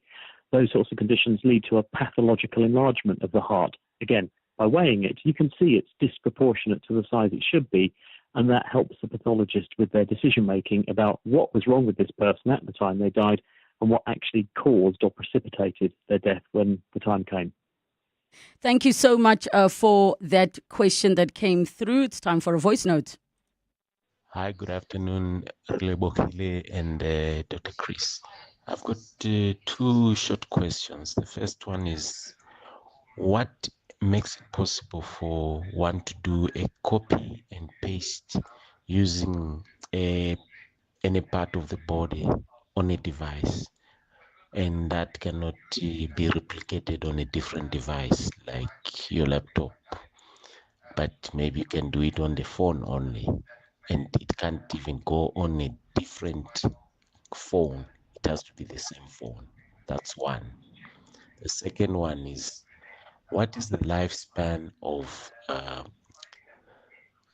frozen sperms? Because some people, they keep the sperms for years, and they go and do artificial insemination. How possible is that? What is the lifespan of the frozen sperm? Thank you. Scholar in Cape Right, okay. Thank you so much. I didn't understand the Gotcha. first question, Doctor. No, I didn't quite follow the first question, which seemed to be about cutting and pasting documents. If we could get a little bit of clarity about that in the meantime, that'd be helpful. But the frozen sperm question, the way we freeze bits of the body we want to keep, and we freeze sperm, we can also freeze eggs. So a woman, for instance, who might be going through, I spoke to a young lady the other day who was diagnosed very early with breast cancer in her early 20s. And this is because of a family history. She had a genetic risk. And she picked this up early, thank goodness, but she had to go through very aggressive therapy that was obviously going to compromise her ability to have children later. So what she did was to collect eggs before her treatment started so that she could have those frozen, and when she wanted to start a family later, she'd be in good shape. And obviously you can freeze the embryos as well, because we can mix the sperm with the eggs, make embryos, and those balls of cells, very, very premature, very primitive balls of cells, can be frozen and kept. Now, how are they frozen? They're put with a chemical called a cryoprotectant. These include a chemical called DMSO, dimethyl sulfoxide, but there are others that you can use. And these stabilize the cells, stabilize the membranes, and they prevent big ice crystals forming, which would otherwise bust holes in the cells. They're then put into a very low temperature liquid, like liquid nitrogen, for example, which is that's pretty cold. I mean, you're talking minus 200 degrees. And at those sorts of temperatures, the chemical reactions that would cause things to fall apart slow right down to almost zero. And so we can keep things in that state of suspended animation for decades. And people have demonstrated that you can resuscitate cells after many, many years under those circumstances, and they appear to be absolutely fine. So the low temperature slows down the metabolism of the tissue to near zero, or if not zero, and it slows down the metabolism of anything that might damage the tissue that might be in there to near zero. And as a result, the tissue is preserved in a pristine state for a long period of time. And so it's very, very low temperature, low rate of chemical reactions, therefore low rate at which the material would deteriorate, and therefore it should be extremely long. We can't say indefinite because we've never done the experiment, but extremely long times, and there doesn't appear to be any problem with keeping things for that period of time as long as you preserve them properly in the first place. Thank you so much for that question that came through. We have a question from Sechaba in Mayerton, which says, Relebogile, water has been used to generate electricity. Can magnets be used instead? Nice one.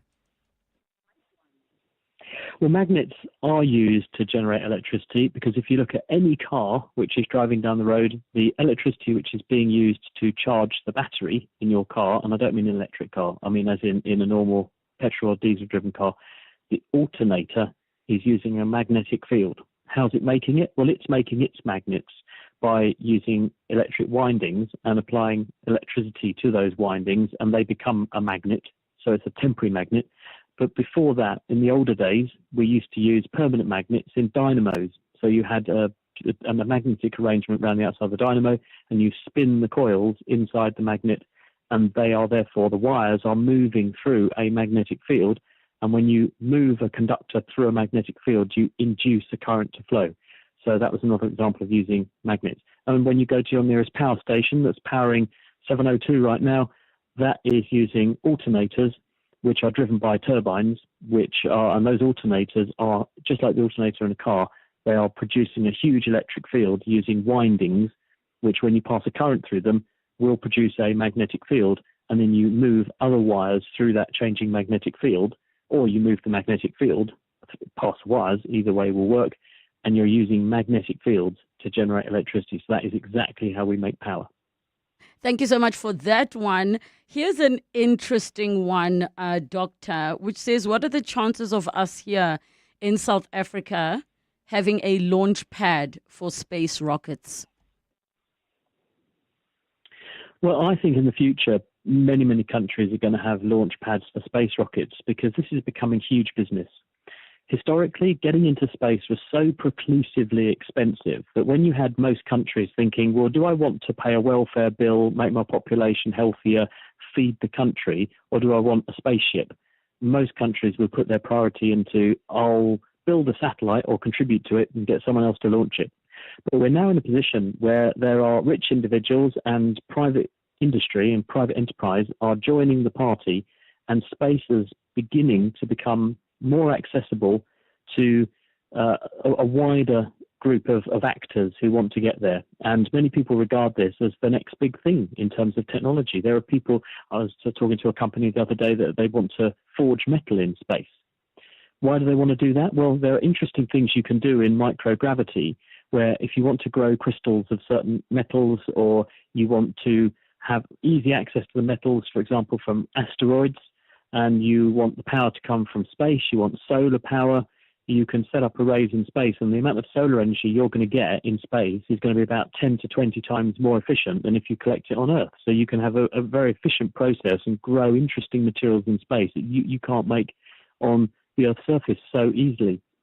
So I think in the future, given that space is becoming more accessible, it's becoming more commercial, and it's becoming more important to be in that space, excuse the pun, I see this becoming much more common for many more countries in the future. All right. Thank you so much. Last question comes from a KG in Hammanskraal, who asked, when you boil water on a pot and you just leave it to keep boiling, what is the maximum temperature, if there is, or does it just get hotter and hotter, or does it just stabilize? No, what happens, this is interesting, at sea level, this will be different at the top of a mountain, or it would be different at higher pressure, but at sea level, the water will boil at 100 degrees C. And it doesn't matter whether I put that pot on a stove, say 200 degrees or 300 degrees, 400 degrees or 500 degrees, the water, if I put a thermometer in it, will be boiling at 100 degrees. Now that sounds really weird, because you're thinking I'm putting a temperature of 500 degrees under there and it's boiling at 100, and it will still do that if I only put half the amount of heat from the oven. It will do it more quickly. It will boil more quickly if you put more energy in at a higher temperature, but it won't boil at a higher temperature. Why is this? Because of what's called a phase change. So when you're supplying energy to the water to raise its temperature, you are making the water molecules vibrate more vigorously. And you will get to a point where you're supplying enough energy that the water molecules can break apart from one another, and some will escape as gas. So the water temperature climbs to 100 degrees, which is the temperature at which the water molecules have enough energy to start breaking apart from other water molecules and escaping as steam. And so rather than the temperature of the water going up, instead, molecules escaping as steam are taking away some energy from the water as the water evaporates, which keeps the temperature at 100 degrees. And the temperature of the pot will not climb until all of the water has evaporated, and then, when the water's all gone, the temperature will go up to whatever the surface of the gas flame or the hob underneath is at. Isn't that amazing? That is amazing. Thank you so much, Dr. Chris. My son is in studio and he's been begging to speak. Thank you so much, Dr. Chris. You're welcome. Thank you so much, Dr. Chris. We are back together next week. June Made 16th, my day. The day that this nation's youth changed the course of history forever. 702 salutes them all this Youth Month. Dear Journal, day 3049 of trying to be an adult. I still haven't bought a recycling bin, so there's a mountain of cans in my kitchen that could collapse at any moment. Anyway, what's that saying about your home being a reflection of your mental state? Got evicted from the family home? Get covered at pineapple.co.za. It's like 570 Rand a month, so it's 100% the insurance for you. Underwritten by Old Mutual Alternative Risk Transfer Insurer Limited, a licensed non-life insurer and authorized FSP. Premiums are risk profile dependent. Hey, Paul, what's the rush? I'm off to SARS. I want to check if I'll be auto-assessed. No need. If you're auto-assessed, SARS will send you a notice between 7 and 20 July. So I just wait for the notice? Exactly. If you get the notice, check it. And if you agree, you're done. Disagree? File using e-filing or the SARS Mobi app. If you don't get the notice, file from 21 July. Make tax matters your priority. Go to sars.gov.za and say goodbye to queues. SARS, at your service. Quiet, please. Quiet, please. Quiet, please. With 50% off on limited Tennis Town tickets, no wonder Amex card members are so thrilled. Enjoy a world-class tennis experience at Monte Casino between 11 and 13 July 2025. Buy your tickets for Amex Tennis Town online today at howler.co.za for the Championships Wimbledon experience with the Mzansi advantage. Tennis is better with Amex. Relebogile is on X at Relebogile M. Thank you so much for Dr. Chris. Thank you so much for tuning in to 702. Thank you so much for tuning in into 702. Happy Youth Day. Happy Youth Day. It's 3 o'clock. It's 3 o'clock. This is EWN. The third group of South African troops to land in Bloem, and Pakistan closes its border crossings indefinitely.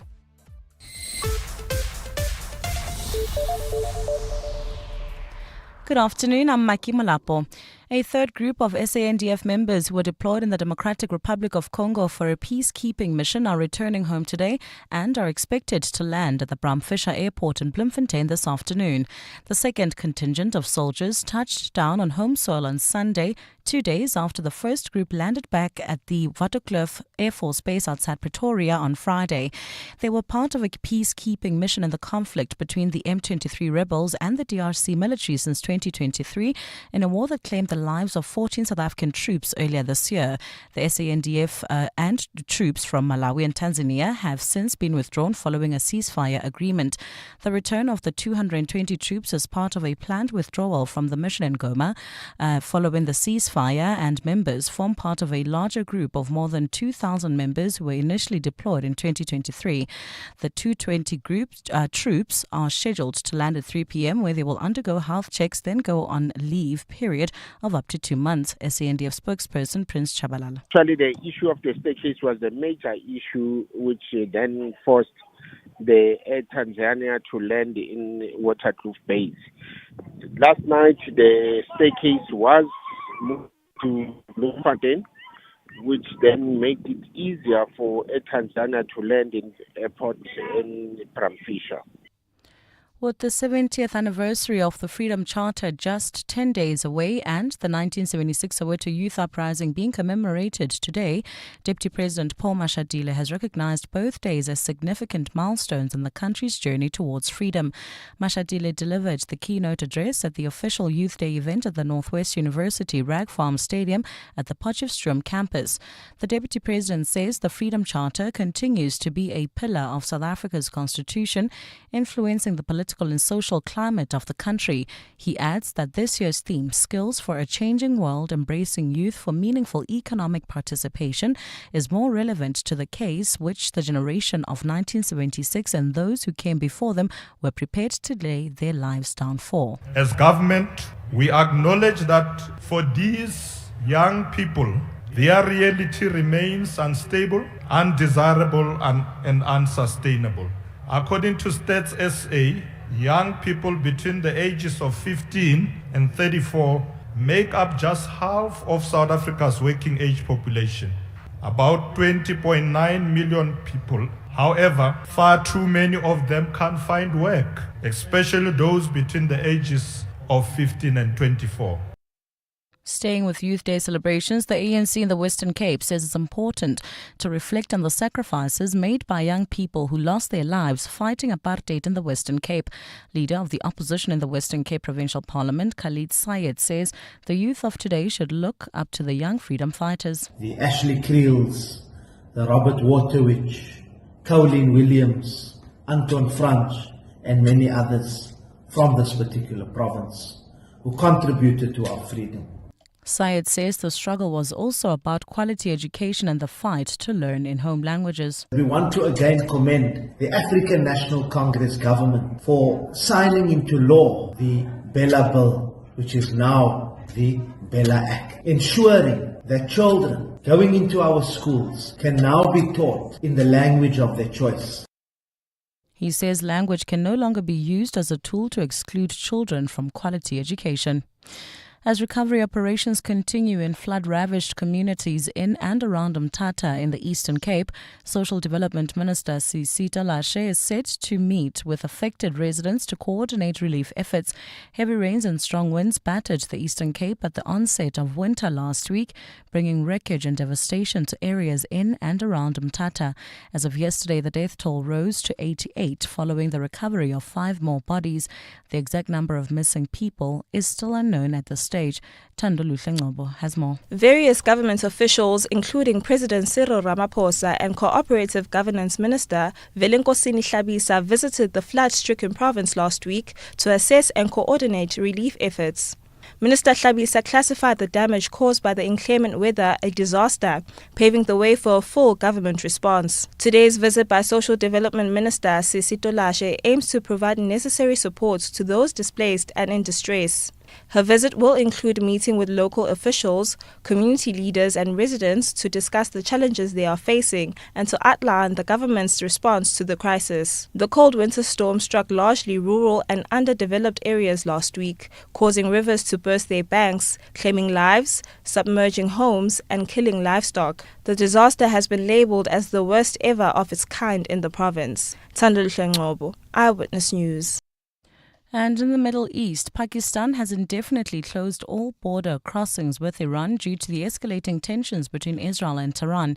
The two countries have been engaged in 4 days of escalating air war after Israel's surprise aerial campaign on Friday, which it says aimed to prevent the archfoe from acquiring atomic weapons, a charge Tehran denies. Despite the suspension of border movement, trade continues. Hundreds of pilgrims have been evacuated from Iran and Iraq, and Pakistani nationals, including 200 students, are still allowed to return. Pakistan condemned Israeli strikes and voiced concern over Israel's nuclear capabilities.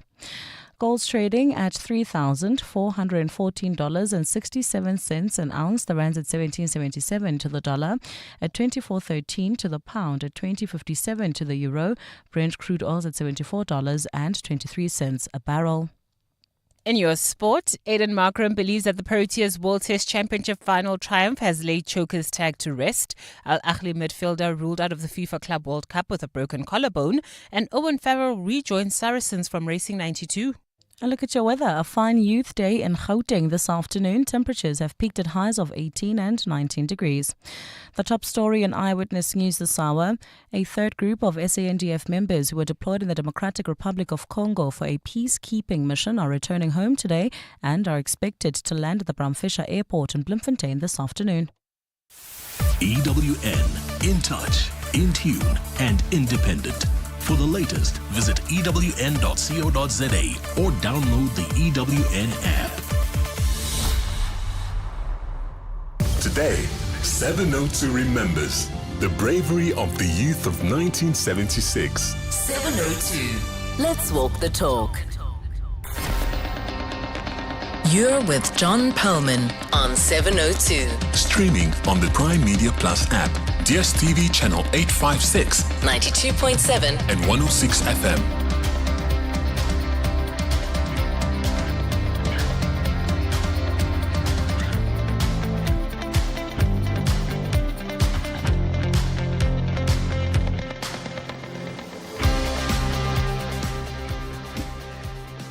.702 Drive, good afternoon everyone. It's 8 minutes past 3 on Monday the 16th of June. This is 702 Drive with me, John Perlman. Wherever you are listening to us in 702 land, welcome to the show. Hope you're having a good youth day and a good long weekend. And if the Proteas win over Australia in that World Test Cricket final made you glow, I hope that the glow hasn't faded yet, even if the work week is drawing ever closer. My glow, I have to say, is still hanging around. This being Youth Day, we'll spend some time on youth issues in today's show. We'll look at a couple of very innovative ideas about how we can deal with the huge problem of youth unemployment. Maybe you've got some ideas of your own. If you have, drop us a message, please, on 072 702-1702. And if you want to call and have a chat, well, you know where to get us, 011-883-0702. Some other things on the go. Government, NGOs and ordinary people are still dealing with the immense damage and loss resulting from the Eastern Cape floods. More on that shortly with Ali Sablai. He's from Gift of the Givers. He's leading their reaction down in that flood-damaged part of the country. As you heard a moment ago from Maki Molapo, more SANDF soldiers returning today. But what happens to them next? So much to deal with after an extremely torrid and I think fair to say traumatic time in the eastern part of the DRC. We'll chat to Pikkie Greer, who's General Secretary of the South African National Defence Union. That interview is coming up at about 4:15. And on the subject of the cricket, we'll get a spectator's eye view of the match at Lord's. What was it like there? How many of you, by the way, said, "Oh, I wish I'd gone"? How many of you said, when we were so far behind in the game, set 282 to win, said to yourself, "Oh, I'm glad I didn't go"? Anyway, I have to say I kind of hovered between the two. But we'll talk to someone who you normally hear talking about serious matters like the economy and the budget and issues like that. Kai Sitole is my guest at 5:20. He kept popping up on the pictures on the TV screen as I was watching the last part of the game on Saturday. And I thought, I wonder what it's like to be there. Kai, a huge cricket fan, and it'll be nice to get a spectator's take on that. We'll do that with him at about 5:20. We've got all that and a whole lot more on 702 Drive, breaking news, and the latest from the markets. The markets, you say? Well, the JSE is, of course, closed today, but oil is being bought and sold, currencies are being traded, and markets around the world are open. The oil price has eased today, despite the intensification of the war between Israel and Iran.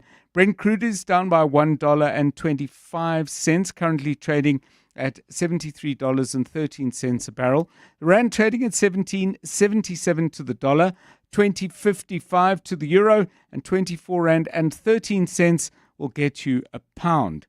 I saw somewhere the prices of what it would cost you. I think a boerewors roll at Lord's was about 700 rand or something. It was a lot of money. I'll double check that. But yeah, do the math, as they say, do the currency conversion. And yeah, a pricey boerewors roll, presumably a tasty one if you had one on Saturday. Some news from other markets. Good start in the east today. The Hang Seng up nearly 1%. The Nikkei in Japan up by 1.3%. Not so good in Europe. The CAC 40 in France is down 1%, as is the DAX in Germany. However, the futures on the big American trades, the S&P 500, the Nasdaq, and what's the other one? The Dow. All up by anywhere between not up, but the predictions, the futures, all look healthy, anywhere between 0.7 and 1% to the good. Stephen Curtis will join us at 4:27. By that time, New York will be open, so we'll get all the market news in more detail than I've been able to give you now. Tolakele Mganga has the sport. Maki Molapo joins us with all the latest news headlines. This is 702 Drive. We're live in the place where you live, and if it's happening in 702 land, you'll hear it here first. If you have seen something or you want to share with us your thoughts on some of the day's big stories, well, get in touch with us. Those numbers I gave you, just to repeat them, 072 702 1702 and 011 883 0702. It's 3:13. 702. Let's walk the talk. So I have a question for you, and I'm really keen to know how younger people, and I've spoken about this before, but younger people in your world, in your family, maybe they're the children of friends, whatever the configuration is, how they respond to sporting success and sporting disappointment. And as I think I've mentioned before, my one grandson has grown up with the following perceptions. Every time we play in a Rugby World Cup, we win. And secondly, it would seem every time we play in a World Test Cricket final, we also win. So he has not been scarred by any of the things that any of us have witnessed. No, 1 run to win, 4 balls to go. Donald and Klusner at the crease, etc., etc. I don't need to fill in the details, nor shall I, for people who still feel traumatized by that memory. But here's the thing I wanted to share. After the game, I went went for a long bicycle ride. And the route that I take takes me, apart from other areas, but one part of it goes along Venus Street in Ilova. In other words, in the direction of the Wanderers Club, first of all, and the Wanderers Stadium in particular. And then on my way back from there, I always park past this little park. I don't know what the name of the park is there. Ordinarily, when I go past there are lots of adult men playing football. But as I passed it on Saturday, there was a small group. There was one or two adults, teenage boy, and then some smaller boys, and they were playing cricket, and they were playing proper cricket out in the middle there. Now, I don't know if they go there every week. If they do, I've never noticed them at that time. But it seemed to me just to be a lovely little reflection of what success in a sport can do. That maybe a bunch of kids say, can we play cricket this afternoon? And that can be the launching pad, not necessarily for a career that ends up in Lords, but just a lifelong love of an incredibly beautiful game. So if there are any ripples into the younger reaches of your family circle, your ecosystem made up of family and friends, from Saturday's cricket success, and maybe you want to look back on some rugby where, kids said, can you buy us a rugby ball? All those things matter. They all make a difference. And if nothing else, they certainly make me at least feel incredibly good. I suspect they make you feel the same way. Give us a call on that, if you like, on 011 883 0702 and 072 702 1702. It's 16 minutes past 3. John Perlman on 702. 3 to 6 p.m. Well, one of the things that happens on Youth Day is political rallies. Various political parties get their members out. They use the platform and the occasion to talk about various things. If they're in the governing party or in the government of national unity, I guess they talk about all the good things they are doing for young people. It seems the major national event was out at a school in Potchefstroom, which has now been gifted with a multi-purpose sports center, which is good. But I would hope that happens regularly all over the country and not just on Youth Day. And then others, stand up on platforms and say, well, this is how we would do all of those things better and make a bigger difference than you actually think you can. So I'm interested to know, by the way, to me, all the rallies look pretty small. And we're going to hear about two of those in a moment. Nhlanhla Mabaso will be joining us. He was at an EFF rally in one part of the day down in eThekwini in Durban, and the MK party also holding a rally to launch their youth wing. So he'll give us his take on both of them, and I'll ask you some questions, maybe about rallies you went to, or still go to, or once went to. But later for that, let's get Nhlanhla on the line, and we'll get to him in a moment. You're with John Perlman on 702. In fact, he's with us right now. So, Nhlanhla, very good afternoon to you. Youth Day is keeping you busy with rallies to attend. I'm not sure where you want to start, with the EFF or the MK party. Where are we going to go first? Well, John, the EFF, I started there in the morning, and I left not so long ago just to cover the MK party, the launch of their youth league here in Claremont. Well, both parties have come out in numbers. I must mention, John, these are the only two main rallies focused at, but I must mention that there are other several rallies taking place in the province, especially right 5 kilometers just away from where the EFF is also hosting their own event. The IFP is also hosting their event, but just shortly, John, this alone tells you how much this province is going to be contested come next year's local government elections, with many parties, of course, trying to maintain what they have, but with some parties, John, trying to get their first seats in those local government municipalities here in KwaZulu-Natal. The MK party has packed up the stadium there in King's Wellington Stadium in Umlazi. I must mention, John, Umlazi is the biggest township here in KwaZulu-Natal, almost similarly to what Soweto is that side.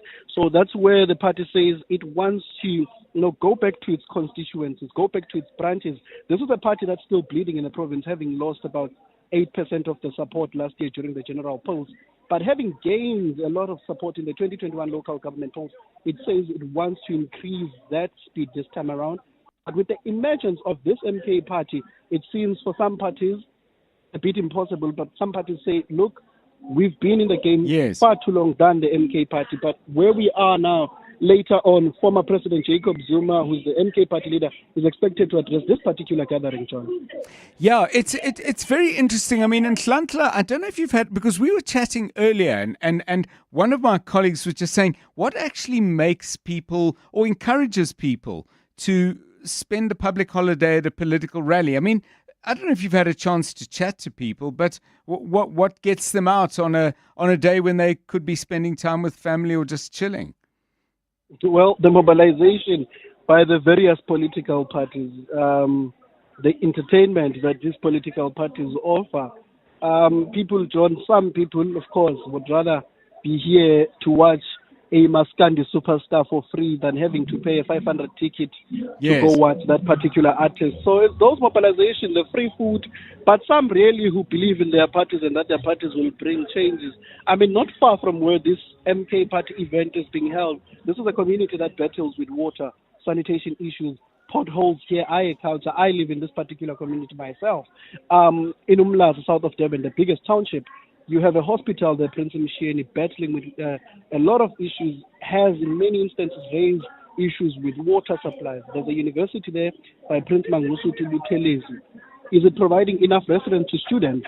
You know, so those are the messages that you're expecting from both these political leaders. Of course, Julius Malema addressing earlier on there in Umlazi, and of course, his event attended mainly by students from all these most universities here in the province. But here in Claremont, I must say, not as packed as the EFF event is, but people are yet to hear from former President Jacob Zuma in his capacity as MK party leader. This is the first gathering since the restructuring in the party where Floyd Chibam was removed as Secretary General. Are they going to announce a new Secretary General here after this launch? Yet to hear, John.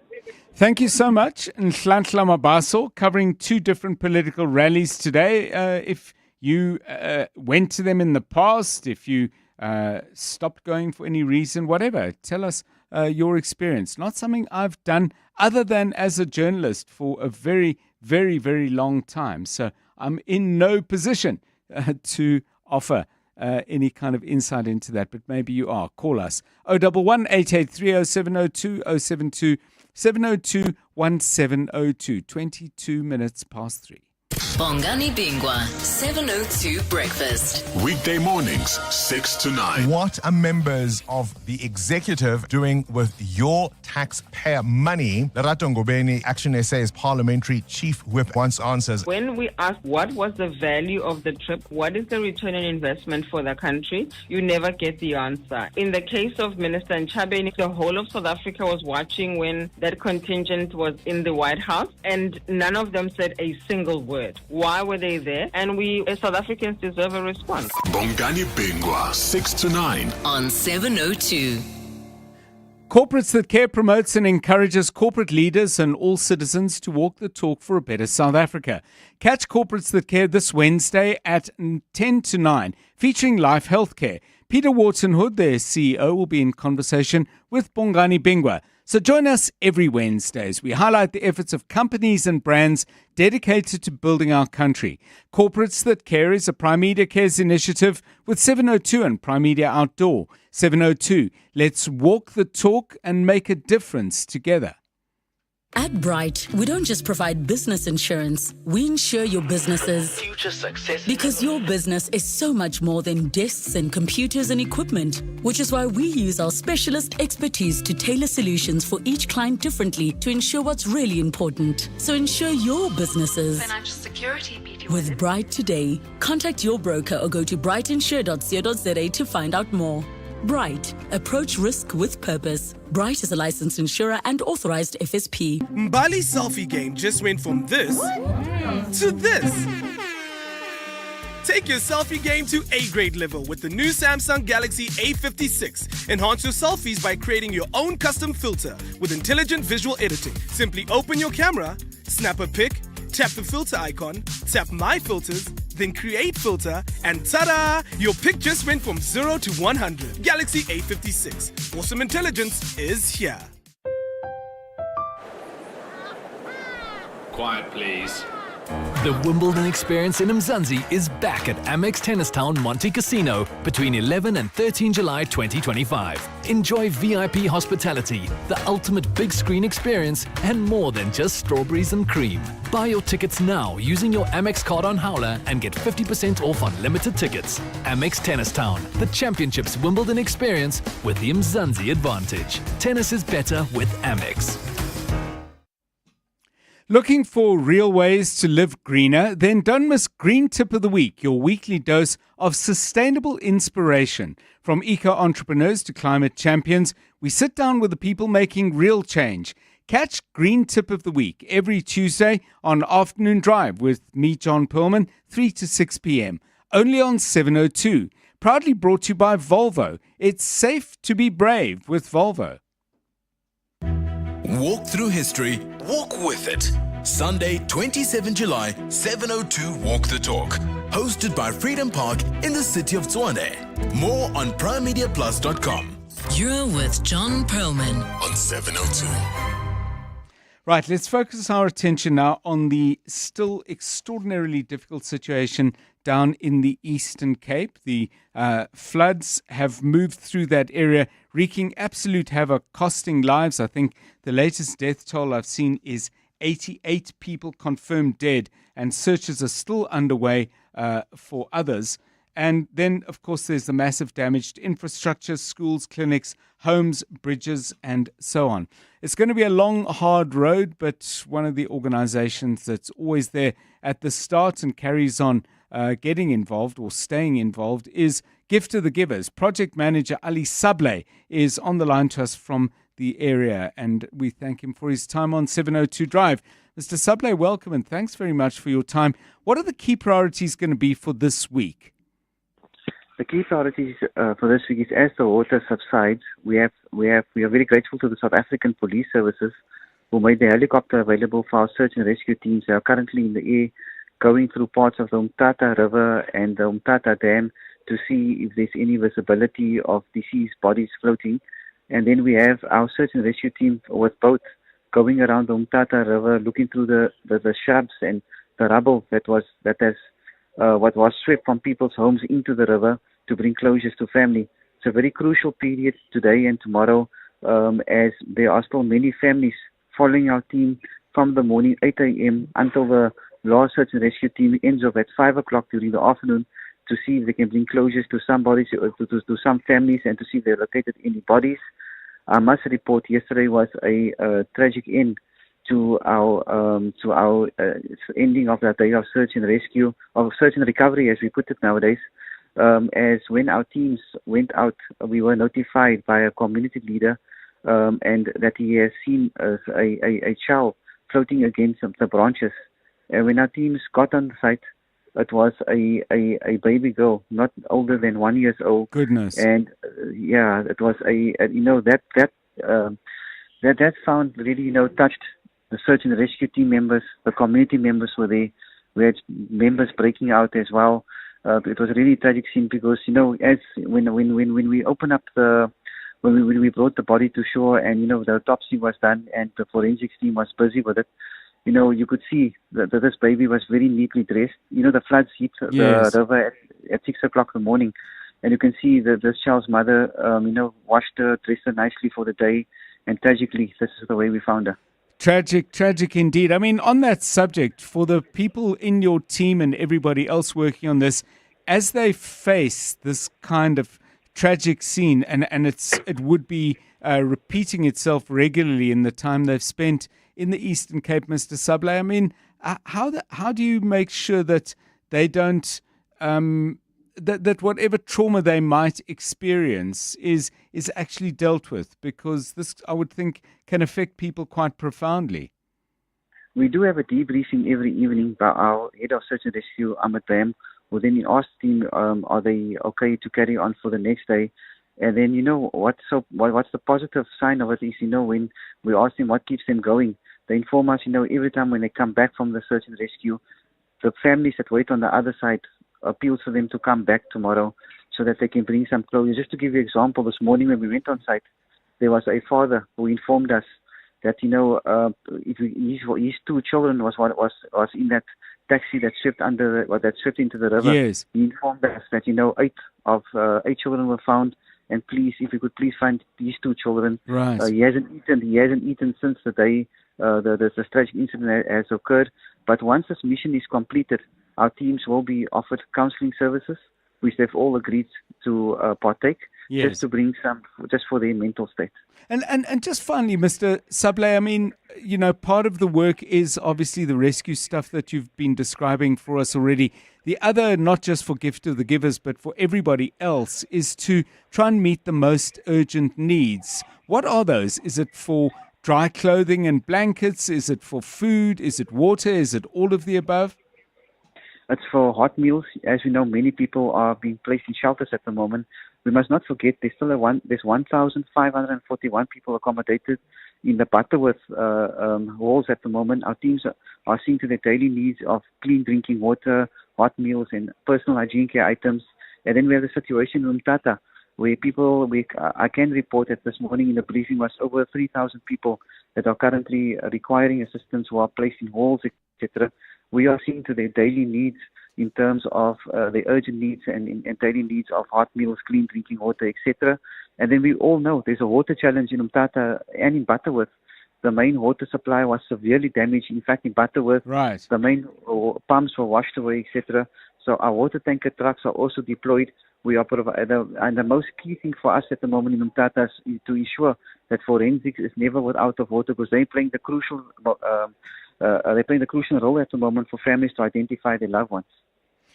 Well, thank you to you and all your team and everyone you're working with, Ali Sablé, because they are doing really, really crucial work down in the Eastern Cape. Project manager of Gift of the Givers. If you have family members in the Umtata area or anywhere that's been as hard hit as that particular town, please do give us a call and tell us, what are they saying? What are their most urgent needs? What kind of backup are they getting as they navigate this incredibly difficult time? You can call us on 011 883 0702. It's 29 minutes to 4.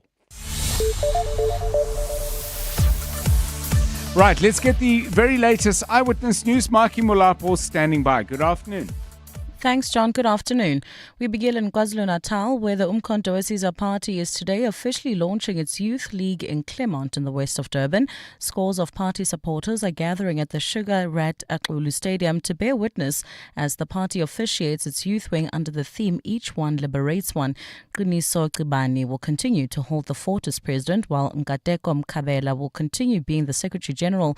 This comes more than a year since the party's formation, and party leader Jacob Zuma is set to deliver the keynote address. Staying with Youth Day celebrations, the Good Political Party has called on government to commit to education and industrialization. The party says young people are suffering from malnutrition, an education system with too few teachers, unsafe public transport and crumbling infrastructure. Good National Youth Chairperson Caden Argyle says the government has failed to deliver on its promises to the youth over 2 decades. This Youth Day, Good reaffirms the call we made from the National Assembly during Youth Parliament. If we want South Africa's youth to believe in the dream of a successful